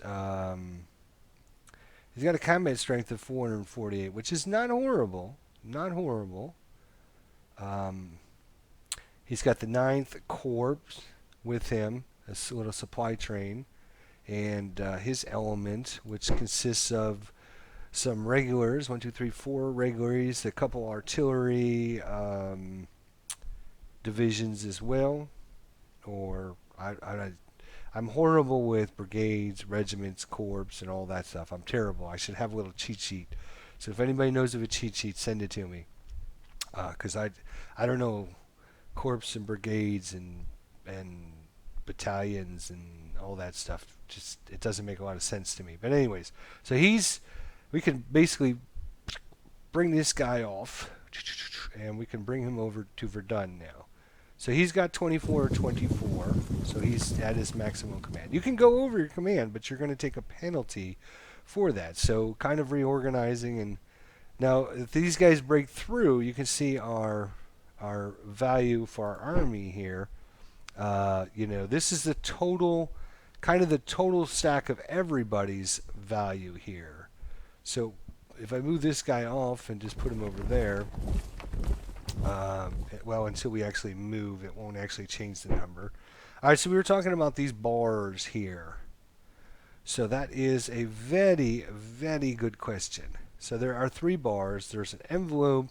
The envelope tells you whether or not you can actually activate this turn, and of course it has your unit flag, and then of course it has your posture. So right now we want to go to defensive posture, and everybody that's not going to move should be on defensive posture, because you want a defensive bonus for yourself, right? You want a defensive bonus. So if they attack you, you want to use the defenses. Now, if you're going to get mauled by like 3 guys, you might want to even go into.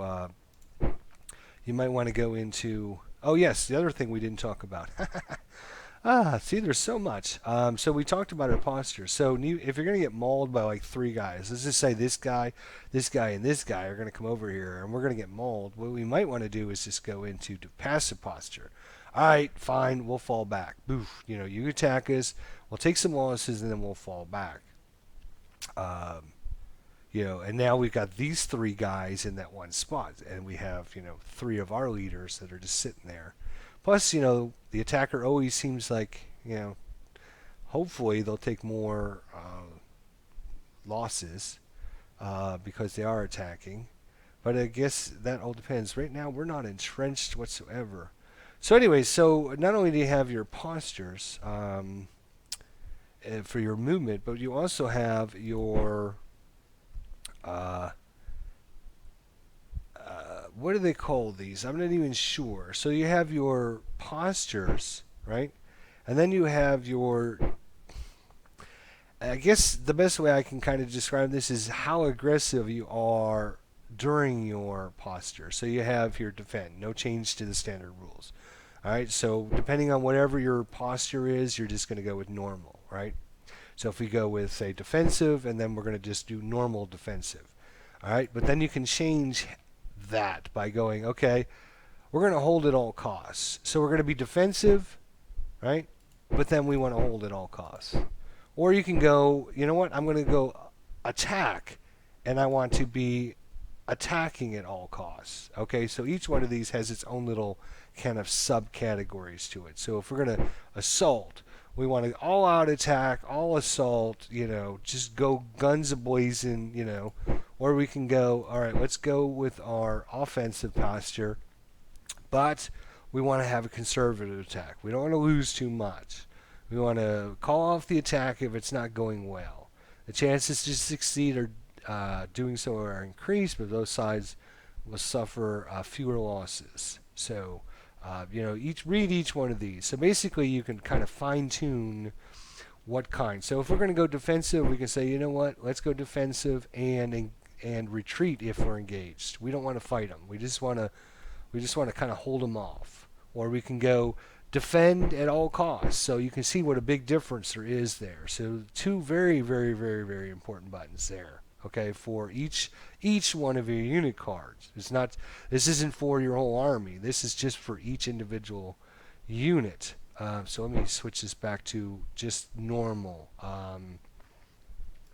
So the orange is basically here is just no changes to your default posture. All right, so that's why you don't actually see the orange there.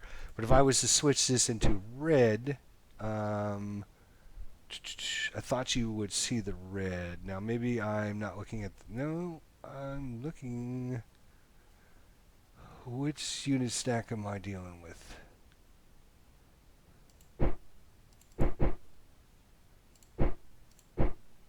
Yeah, this guy right here. All right, so let's see if we. Yeah, okay, maybe you don't actually see that, so you do have to keep track of it. I thought you would see it if it showed up, but I think it actually, if you mouse over it, it tells you your default positions. But anytime you're working with the unit, you want to, check out your leader. Just look right next to it and make sure, if you just want to. You want to keep the default posture, unless, of course, you want to go super aggressive or super passive or whatever. It really helps you really fine tune. The other thing is you have these buttons up here that are very important as well. You can click to display. So the first options here, there's three different tabs basically. The first one's going to let you enter structures or force march. If you want your guys, each turn is 15 days. Say I go to move a guy and it shows it's going to be 18 days to move from here to here. I can force march him to get some extra movement out of him. You can try to set up an ambushes. You can land bombard. You can synchronize your movement. So let's say I've got this guy and let's say I've got this guy and I want to attack him, and I also want to use this guy. You want to have them all attack at the same time. You don't want this guy attacking and then have this guy show up 5 days later and attack. You can try to synchronize your movement so that you'll attack at the same time. Move by rail, obviously that'll be more important later on. River 10 movement, you cannot use this order because you do not have enough transport points. Yeah. You can try to evade combat completely. Then the second tab over here, you can form GHQ. You cannot form a GHQ from this stack. So this is kind of like your overall general headquarters. I guess that's what GHQ stands for, general headquarters. So you can form a new general headquarters if something happens to this guy, possibly. You can create a headquarters, you can combine units, you can split units, you can promote a leader, you know, lots of different options there. And last but not least, you could try to build a fort, build a depot, destroy a fort, raise a city, rebuild a rail, destroy a rail, disband a unit, or surrender so you don't actually fight whatsoever. So lots of different options. Definitely want to look through each of these and just kind of become familiar with what you can and can't do. I kind of went over, you know, pretty much all of them. Enter structure. So click to order your enemy to enter the structure of your destination region as soon as possible. All right. So looks like let's see. We're up here. Yes, we are up here. Right opposed from this guy who is, woof, he's got a 76 command rating, which means he's going to have a boatload of dudes. Fortunately, he's got a stripe through him, so he can't move this turn. We don't know about these guys. All we know is there are a few guys that might be around somewhere. So we're actually going to play a turn here in just a minute. So we did break off from this guy here. We broke off a little... What is this? Right here. You see this little arrow here? It means this guy has already been ordered to move. So we're going to break him off and bring him up to Verdun. He's... and then we have our regular general here, who's going to kind of stay and see what they do here. What else? Oh, yes, we're talking about these numbers here. So there are a couple bars on your unit here. And I am actually going to check really quickly here because I don't want to tell you what's wrong. I'm going to actually look in the manual real quick to see which bar represents what. There's like a strength button, and then there's let's look at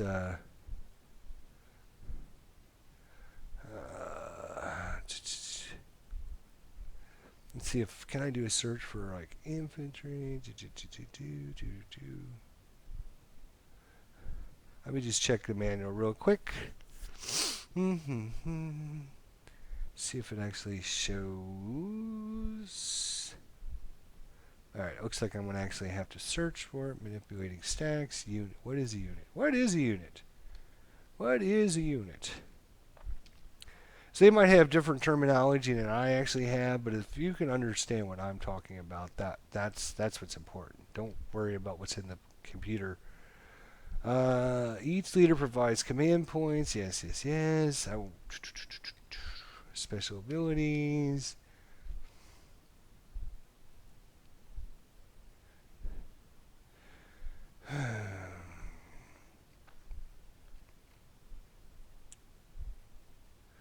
Okay, why?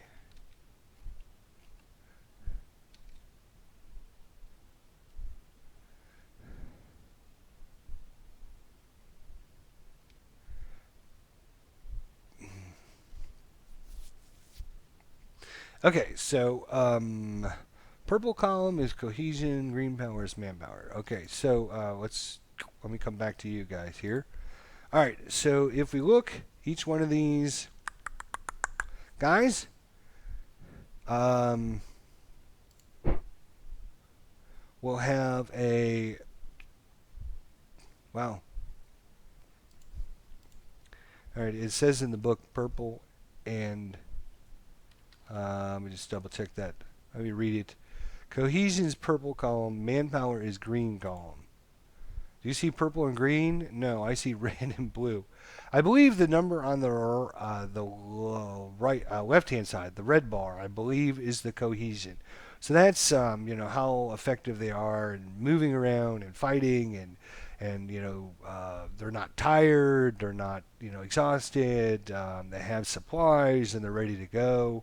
When you move units around and they get in fights and everything, their cohesion will go down because they're haphazard, they're scattered, they haven't got their orders, they don't see their mates, all that stuff. And the blue bar represents the manpower. So as each one of these little unit uh, icons takes losses, you'll see some red bars come in here, and you'll see this bar go down. So you can see quickly, oh, this is at half full, which means we're at like half our manpower. And that'll probably be easier to see when we play a turn, so you can actually see some damages and some losses and stuff. So there's a big difference between gaining new units, okay, the actual little units, or gaining a unit card that's made up of a whole bunch of little units. Like I said, you want to come in here to get the unit card so that you can get, unit card with a whole bunch of units inside it. So you can see the British militia is broken up of 2 infantry brigades. And the computer will automatically buy new guides to fill in your brigades. So they're shipping guys out to the front lines to help you. So it's actually, I don't think I've done anything too stupid in our movement or anything, and most of our guys are not activated anyways. We'll just take a turn and see what happens. All right. So you see 15 days. First thing it's going to do is, I think it's going to save the file, save everybody's movement, and then it's going to generate day 1. And then it's going to go to day 2, then day 3, then 4, 5, 6, 7, 8, 9, 10, 11, 12, 13, 14, 15. And then along the way, if 2 units engage one another, it will stop and we'll have a little battle report. And I'm hoping we do, because there are some more information that I can maybe share with you.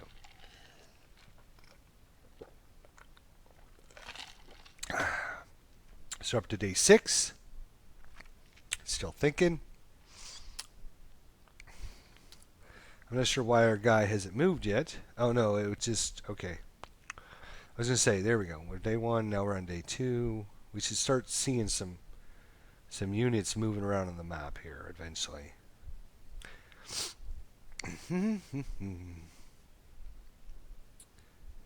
Maybe I think it generates the weather for each of the 15 days first, and then it random events, and then once it gets back to actually moving counters, it checks all those other things that it had already done, like the weather and random events. So maybe there's a random event that'll happen on day 3. But we'll just see. Sometimes it's, there we go. Well, okay, so it's kind of showing you, it's kind of flipping around, showing you some movement.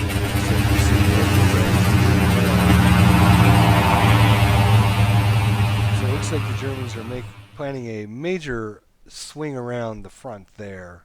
Alright, so we haven't been engaged. Alright, so this is our leader. He is Albert. He is a 302, so we should be using our defensive because we are we are being attacked. Our enemy leader is a 413, so he's using his offensive value of 1. Alright, so you can kind of see, kind of a zoom in here. And now what we need to do is basically we're each choosing a battle card to see what we want to do. So there's 3 different choices. We can use a balanced deployment. We can do a harassing deployment. We'll try to harass the enemy position. Or we can use a withdrawal deployment. This deployment will try to delay the battle or use reserves for counter matches. So I think we'll choose that, and then what we can try to do is we'll have a subcategory of a plan. Actually, if we choose this,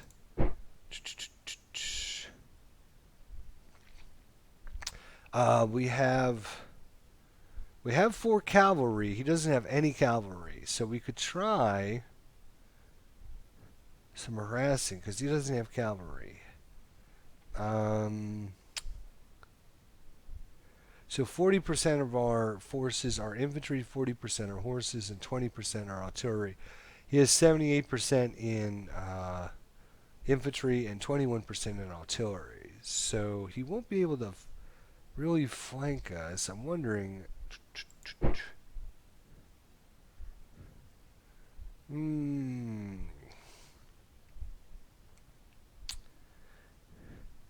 Slight firepower combat maneuver range combat penalties to our enemy.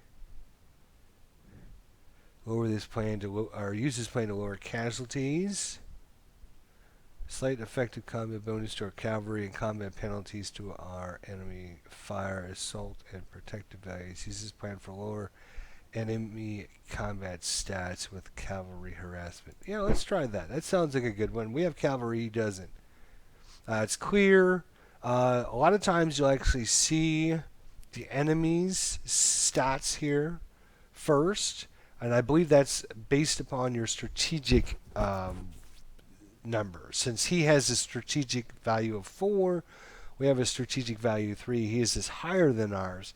He basically can see what we're doing before he decides what he wants to do. If we had a 4 and he had a 3, then we would know what he's doing, then we can plan accordingly. So he's gonna adjust his plan based upon what we do, which gives him a benefit because he's a better general. He has a better stat. And we'll go ahead and let her rip and see what happens here. If we actually click the button, there we go.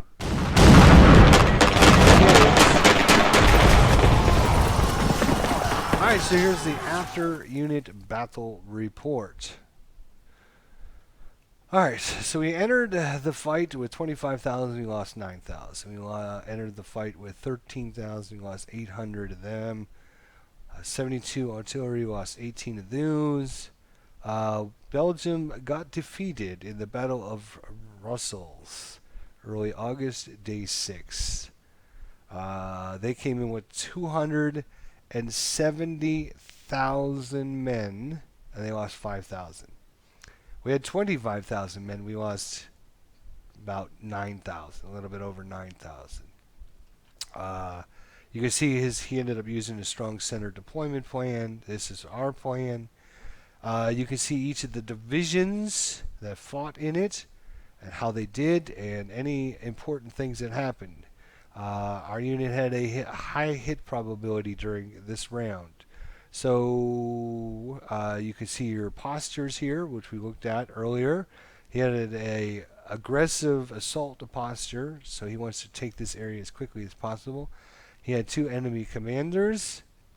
Wow, a 440 and a 413 versus our 302. So for 1st Division, you can see here the units and the damage they took. I mean, you could just mouse over everything and get a report. You can also go to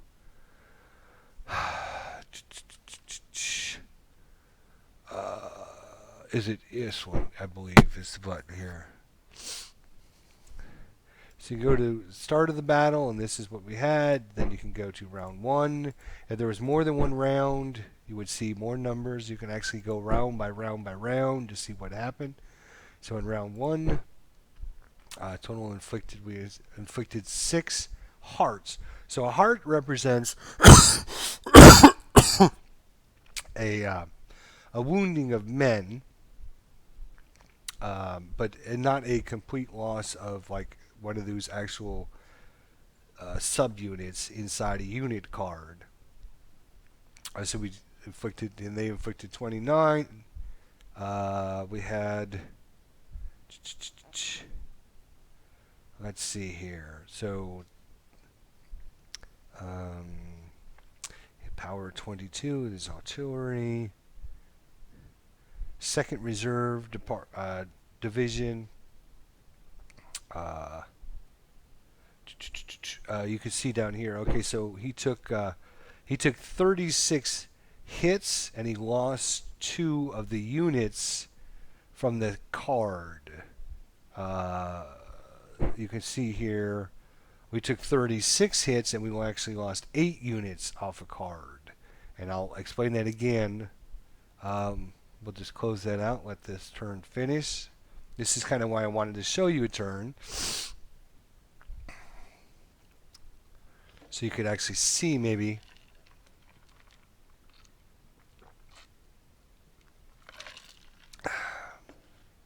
I'm kind of playing neutral right now because I don't want to be too aggressive. But man, he's bringing a lot of guys north. That is not good. So,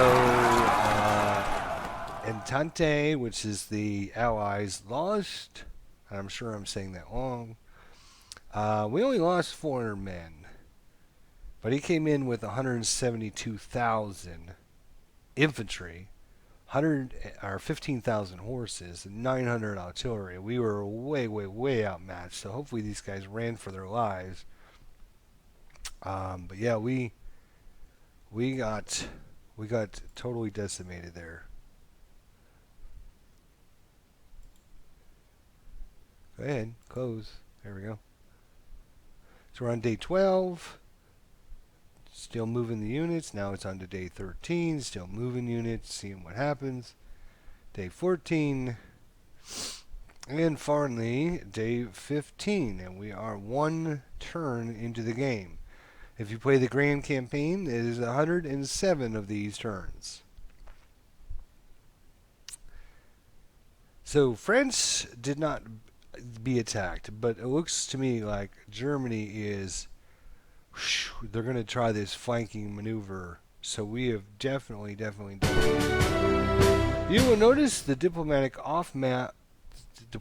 off-map area consists of regions with flag graphics. Each of these off-map regions represents a nation that can participate in the war. Top two rows are considered major powers, while all others are considered secondary. If you hover over diplomatic regions, yada yada yada yada yada, great. Alright, fine, wonderful, we understand that. Thank you so much.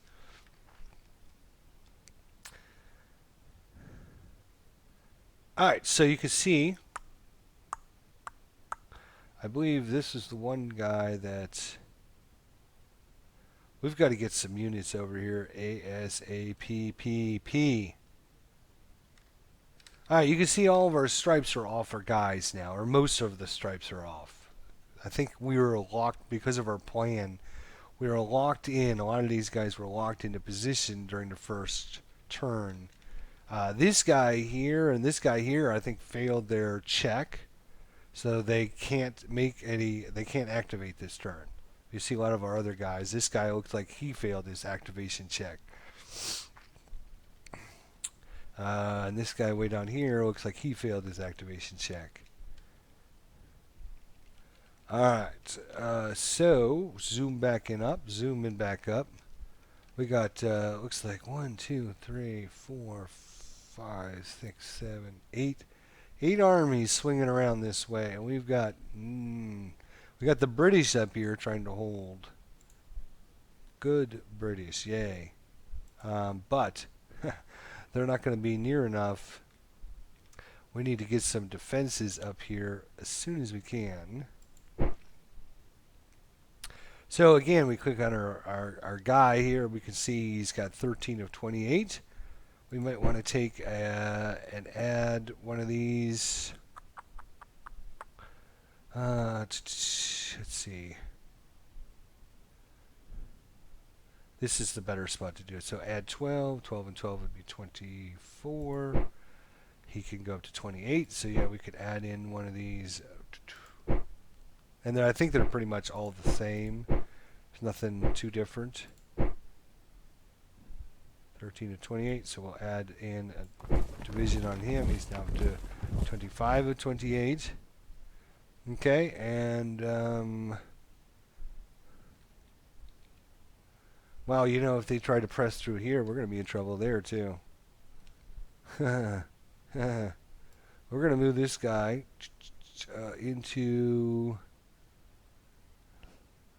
that area right there. You can see, oh man, I don't like the way this is going up into that area because we could get attacked by Germans. So what I'm going to do is hit tweet. It'll find the best or quickest route for us. Actually, Can we rail? We can move by rail.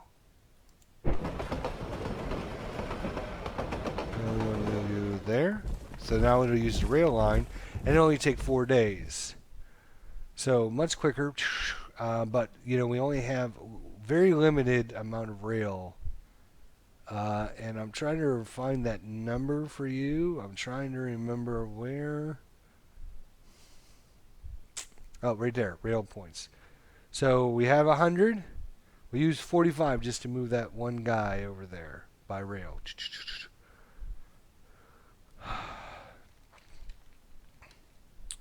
So what do we have here? 338. So nobody attacked over here. I think they're expecting us to attack, and that's what we normally, I think with Warplane 17, is we push in this way with Warplane 17. But because the Germans are choosing the flanking maneuver, I hate to push in this way, because if they are successful, they could swoop in down here, cut all of us off, and they can get to Paris pretty quickly. We would lose the war before it even started.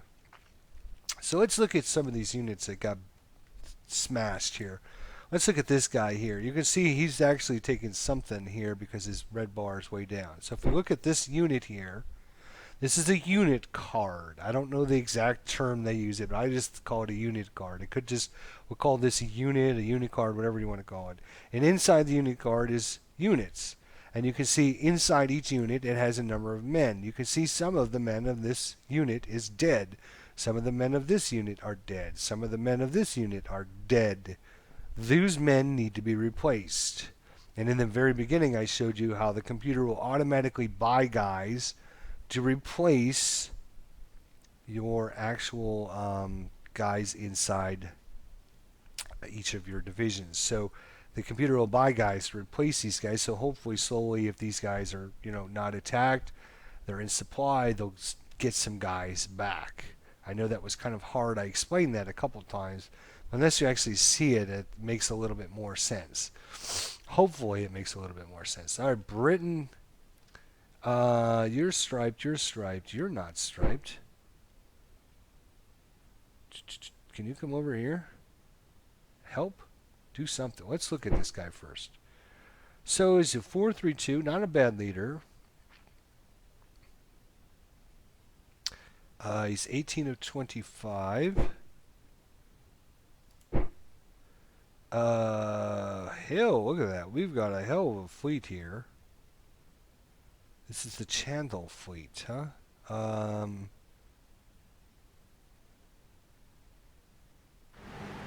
Okay, so these are our mines. These are our mines.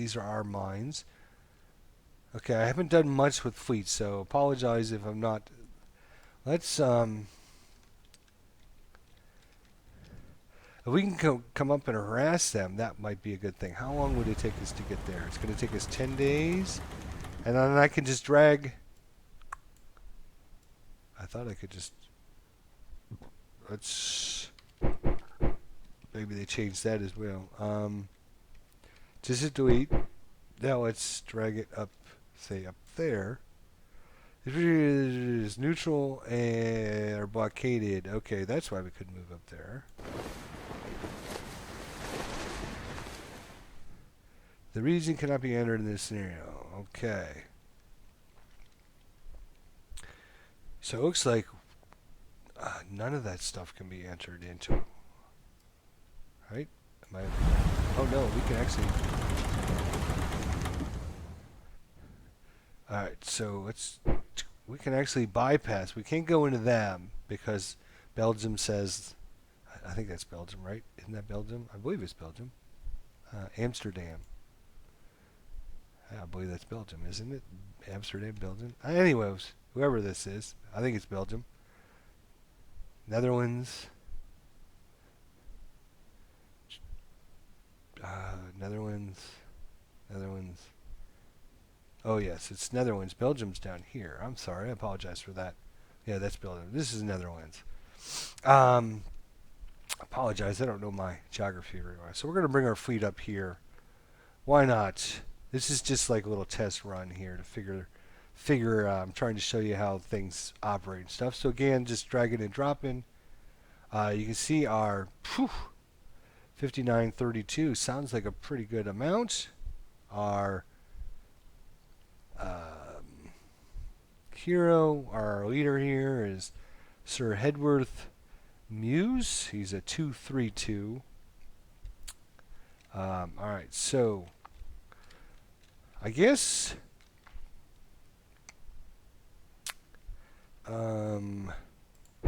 you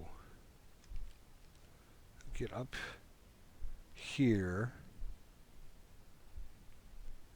Let's move him by rail as well. Move him to the area there. Alright, so we've used, yeah, we have no more rail points. So that, the rest of the people are going to be huffing it on foot. Not that we have anybody, right? We don't have anybody. But we need to, you know, create a few guys. Look at our recruitment here. We want infantry. Of course, you know, we got areas scattered all over the country. We got Africa. We got India. We got all kinds of things here. Actually, before we do that,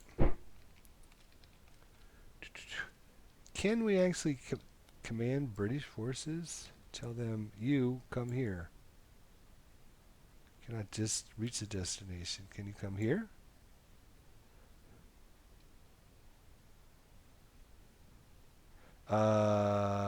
Right.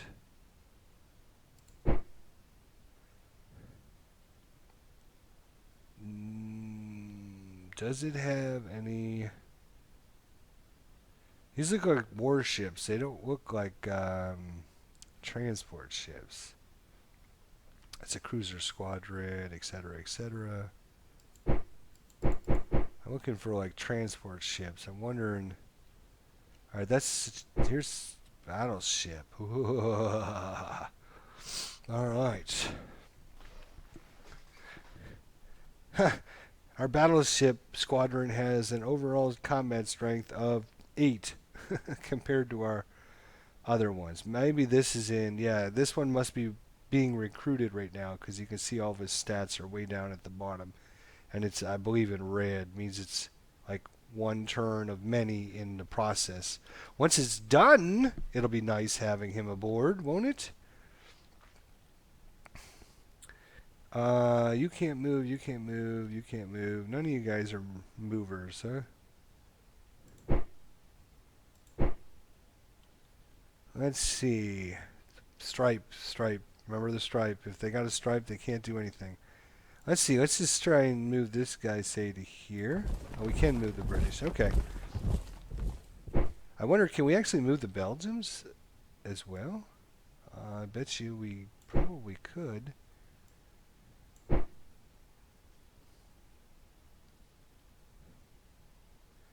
I did not realize we could actually... I was thinking we were just doing the French and the British, so that's maybe why... I think he would have crushed us anyways in there, but...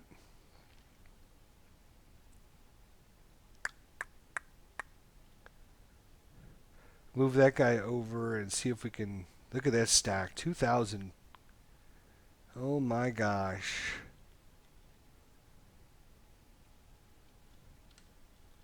That's pretty powerful. I wish the Germans would have tried to come in this way so we could have a nice fight between us there. Just to show you. But I think I showed you pretty much... you know, you got your more decisions. It looks like, see, remember I was telling you about our diplomats? So we got some more diplomats. So we can click on our little mini map over here and go. We have another diplomat we could send to Italy. And we have another diplomat we can send to...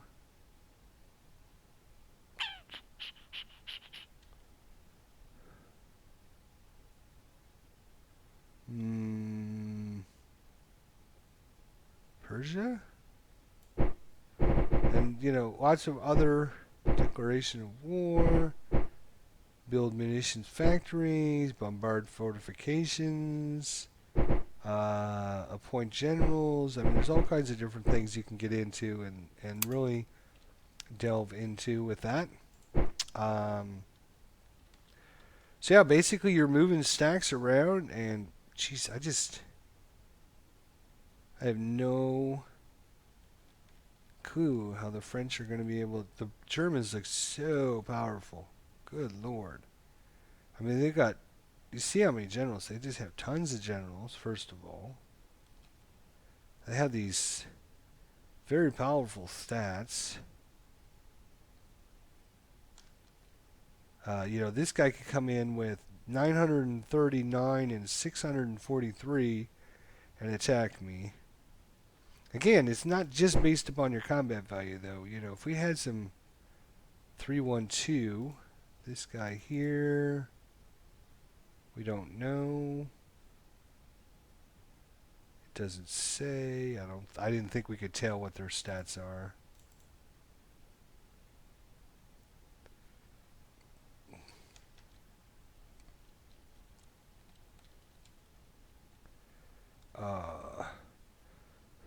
So yeah, I think if you wanted to just do, I'm actually going to exit out of this and go back to new, and I'll show you. We talked about these scenarios in the beginning. So this is what I was doing earlier, was just the west front. So nothing else really mattered. It's only got a complexity of 3 of 5 stars. It's either 1, 3, or 5. What we were looking at was a 5-star. So you can see there's lots of 5 stars. A couple 3 stars. So there's the east front or just the west front. You don't have to worry about one side or the other. And then, of course, you can choose either the Central Powers or the Eastern Etantes. And then there's a couple 1 scenarios. Here's the Romanian front, the Italian front, war in Palestine, conquest of Serbia,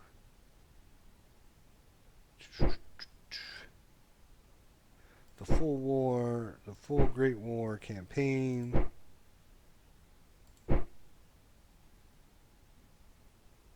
This is a full war, but it starts at 1916 as opposed to starting in 1914. You do have, this little easier East Prussian campaign. It's only a 1-star.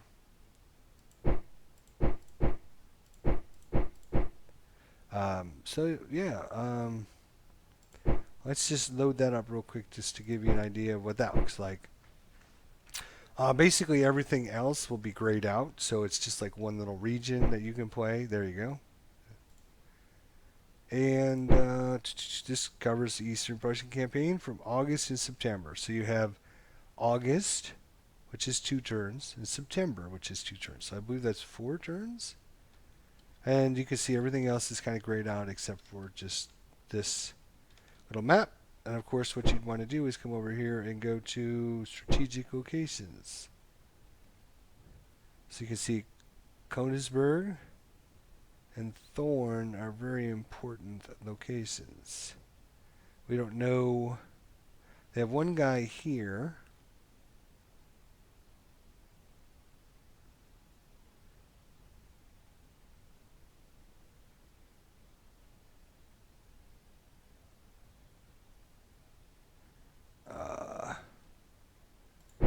Alright. So we can look at our stacks here. We have this guy's overstacked again, so he's going to be 29% efficiency. So this guy here could take it. So this is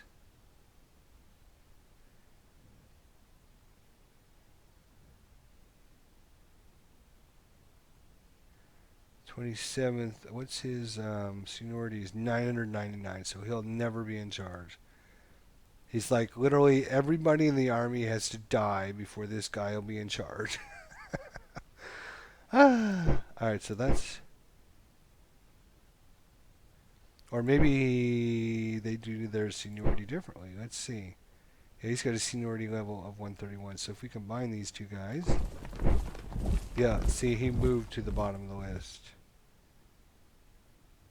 So now it's 24, 24.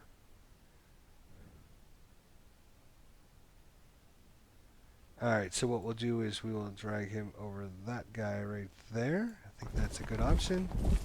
We'll set our aggressive attack, and we will just leave it as a regular sustained attack. Nothing. Oh, wait a minute. Yeah, the orange is default. Yes, okay. So we're just going to go in with an offensive posture. It's going to take 8 days, and even though we're just going from one region to the other, that's a little crazy. Let's see what we got down here. This guy can't move.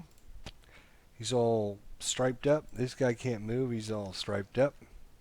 This guy can move, though. What do we got going on down here? So he's overstacked as well. So what we can do to alleviate him is move in another guy.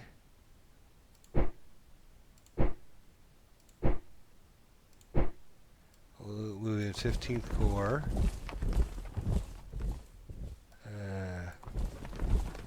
Whoa. That is not going the way I thought it was going to go. We are way overstacked there.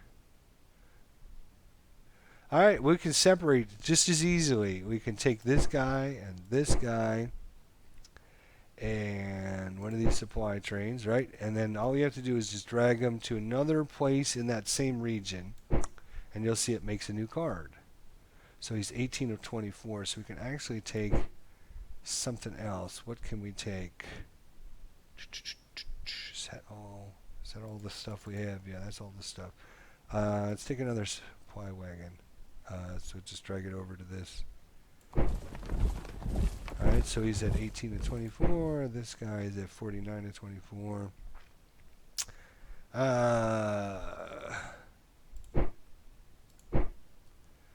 We'll break off one more guy. So we'll take this guy. He's a 221, 221, 222. We'll take that guy. And this guy. No. And this thing. We'll drag him again, just to a different spot. The region creates a new unit card for him. So 37 to 24. What can we give somebody else? Let's give this thing to this guy. Yeah, so now he's at 13 to 24. 18 to 24. 36. That did not help much at all. Let's give this to that guy. He's at 24. Yep, he's fine. Oh, he's still a little bit over. Munitions don't take anything. Okay, so that's fine. I understand that now. Let's see if we take this guy out. Oh, he's... Alright, so everybody's good. This guy's just barely over, which is fine. That's fine. So we got 3 halfway decent stacks, I guess. So we'll bring this guy...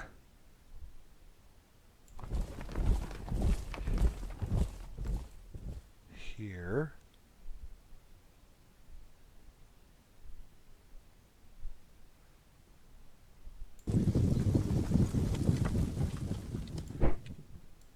I'll bring 2 stacks in to attack.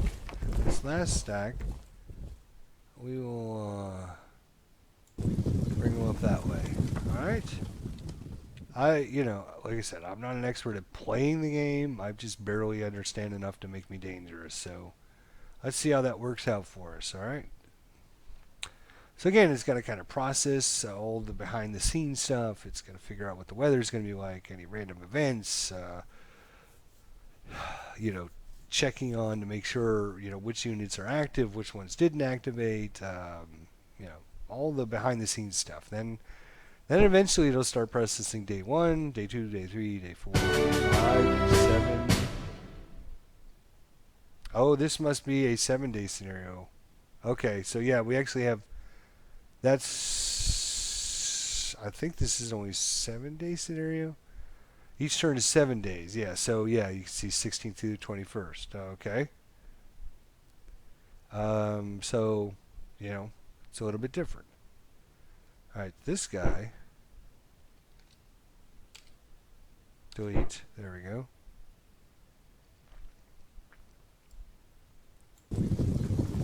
So it'll take him 14 days, so 2 more turns to get over there.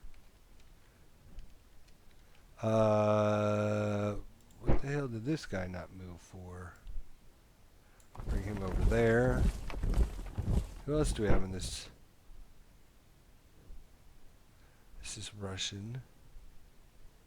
Let's bring him down this way. Alright, processing turns. You can see once you understand a lot more, it's a little bit more manageable. It's a little easier. We can fast through a couple turns pretty quickly, I think. Well, I guess we'll see here in a second. But I think we should have had a battle between these two guys. Looks like he ran.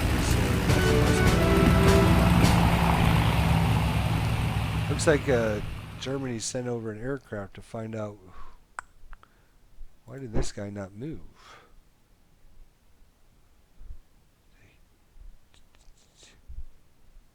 All right, you.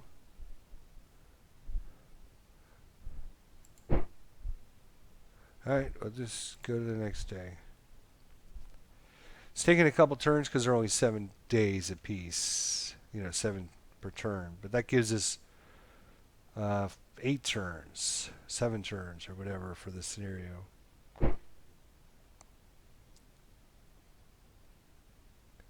It looks like he's railing guys. Oh, wow, he's railing a whole bunch of guys up there.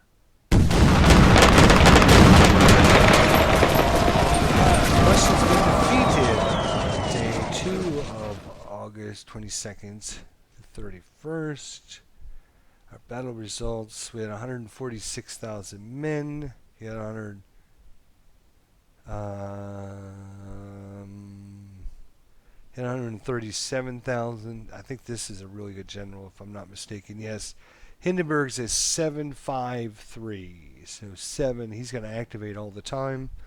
5 is his offensive value.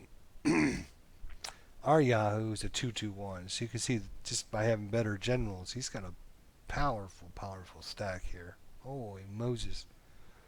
Alright. But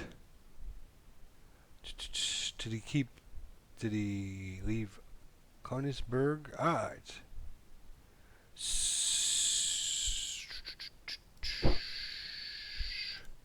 We're just going to try a balanced.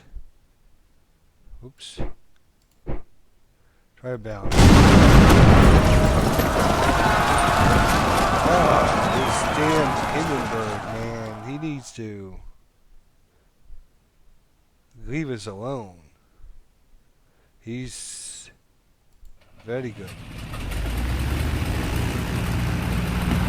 Sending out more aircraft and reconnaissance. He's attacking us again.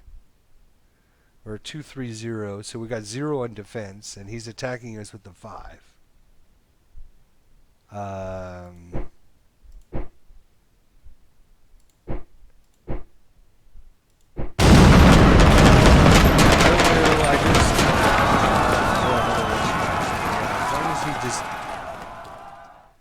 I don't know how he's able to get around the map and attack all these different people.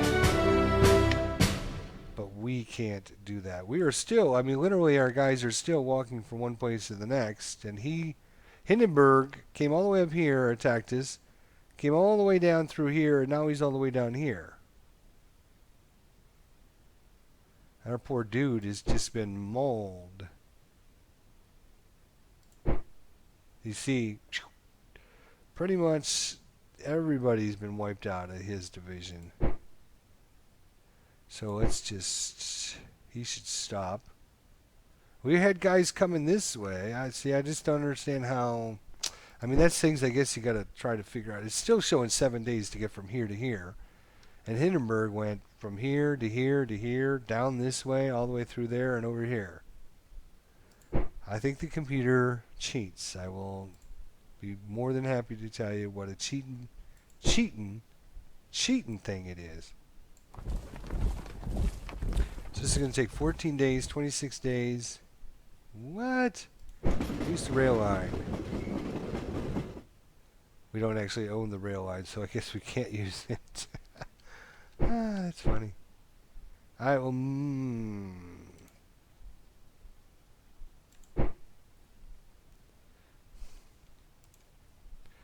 This guy is still, I don't know, come on, move it, dude. Let's go. Get your ass in here. No, no, no. Delete, delete, delete, delete.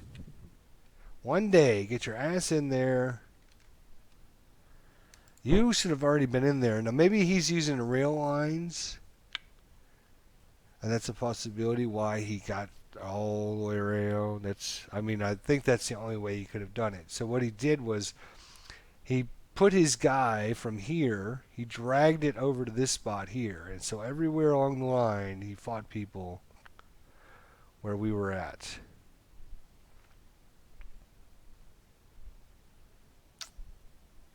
And he ended up knocking this guy, I think, out of this area, back into this area, I think is what happened. Let's see. Let us see what happens. This guy is just not good.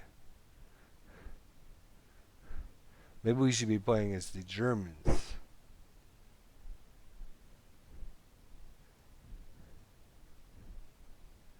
Army, he's got reserves coming in, reserves coming in, reserves coming in, reserves coming in, reserve corps arrived.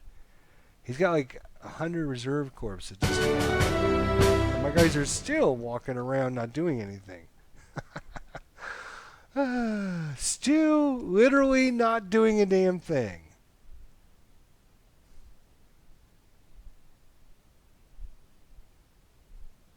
Let's look at the victory points, shall we? Victory points. There's 7 victory points.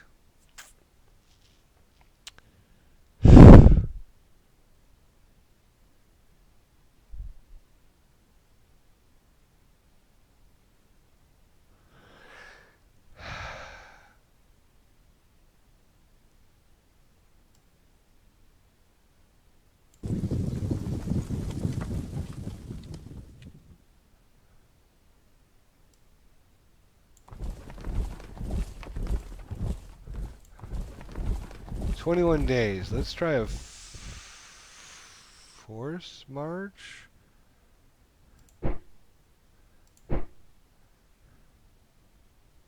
We cannot.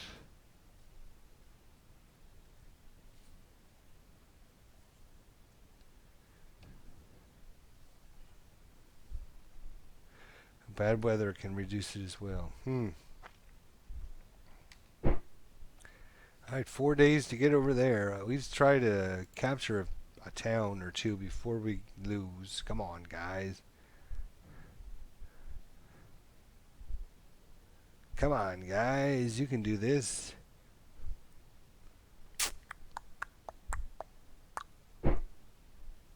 Nope, Hindenburg's coming after us here again.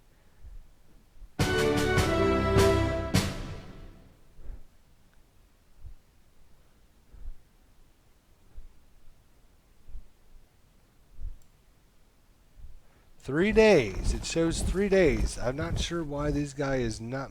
Oh, and this maybe. He was. I believe the orange envelopes are not activated. Am I not mistaken? I should double check that. Maybe that's why. Half of our leaders didn't get activated to move. That could be why they're not moving. This guy here got activated to move. But of course he's our weakest unit. So yes, there's like, oh, hey, did we make it in that area, Farnley? Really? Wow, wow, awesome, cool.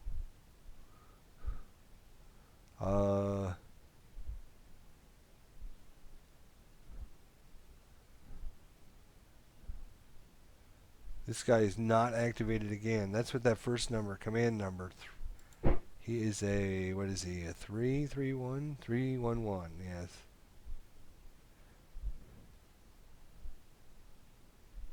See how that's like a white envelope? That's like an orange one. I think the orange one represents not activated. I believe. I could check the manual again, but I don't know. Just we're almost done with this scenario already. Let's. Obviously, this would be a good one to practice a few things with because it's pretty manageable. You don't have to worry about too much other than just trying to figure out.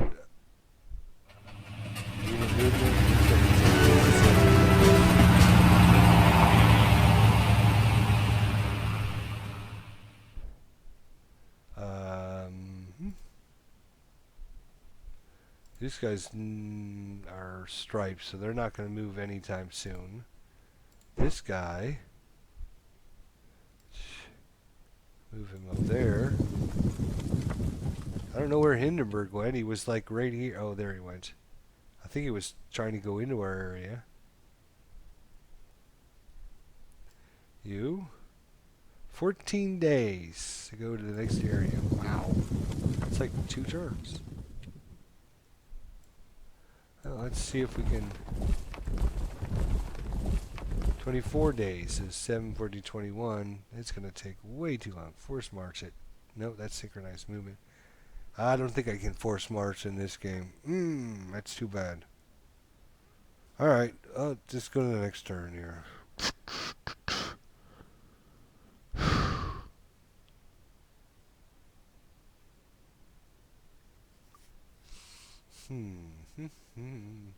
Oh, it looks like failed. Every one of our leaders failed their activation roll.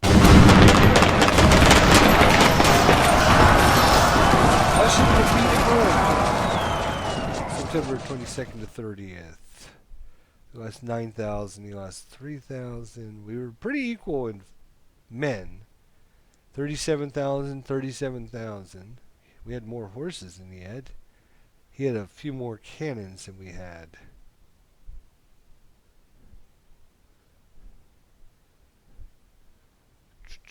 We were a 1. He was a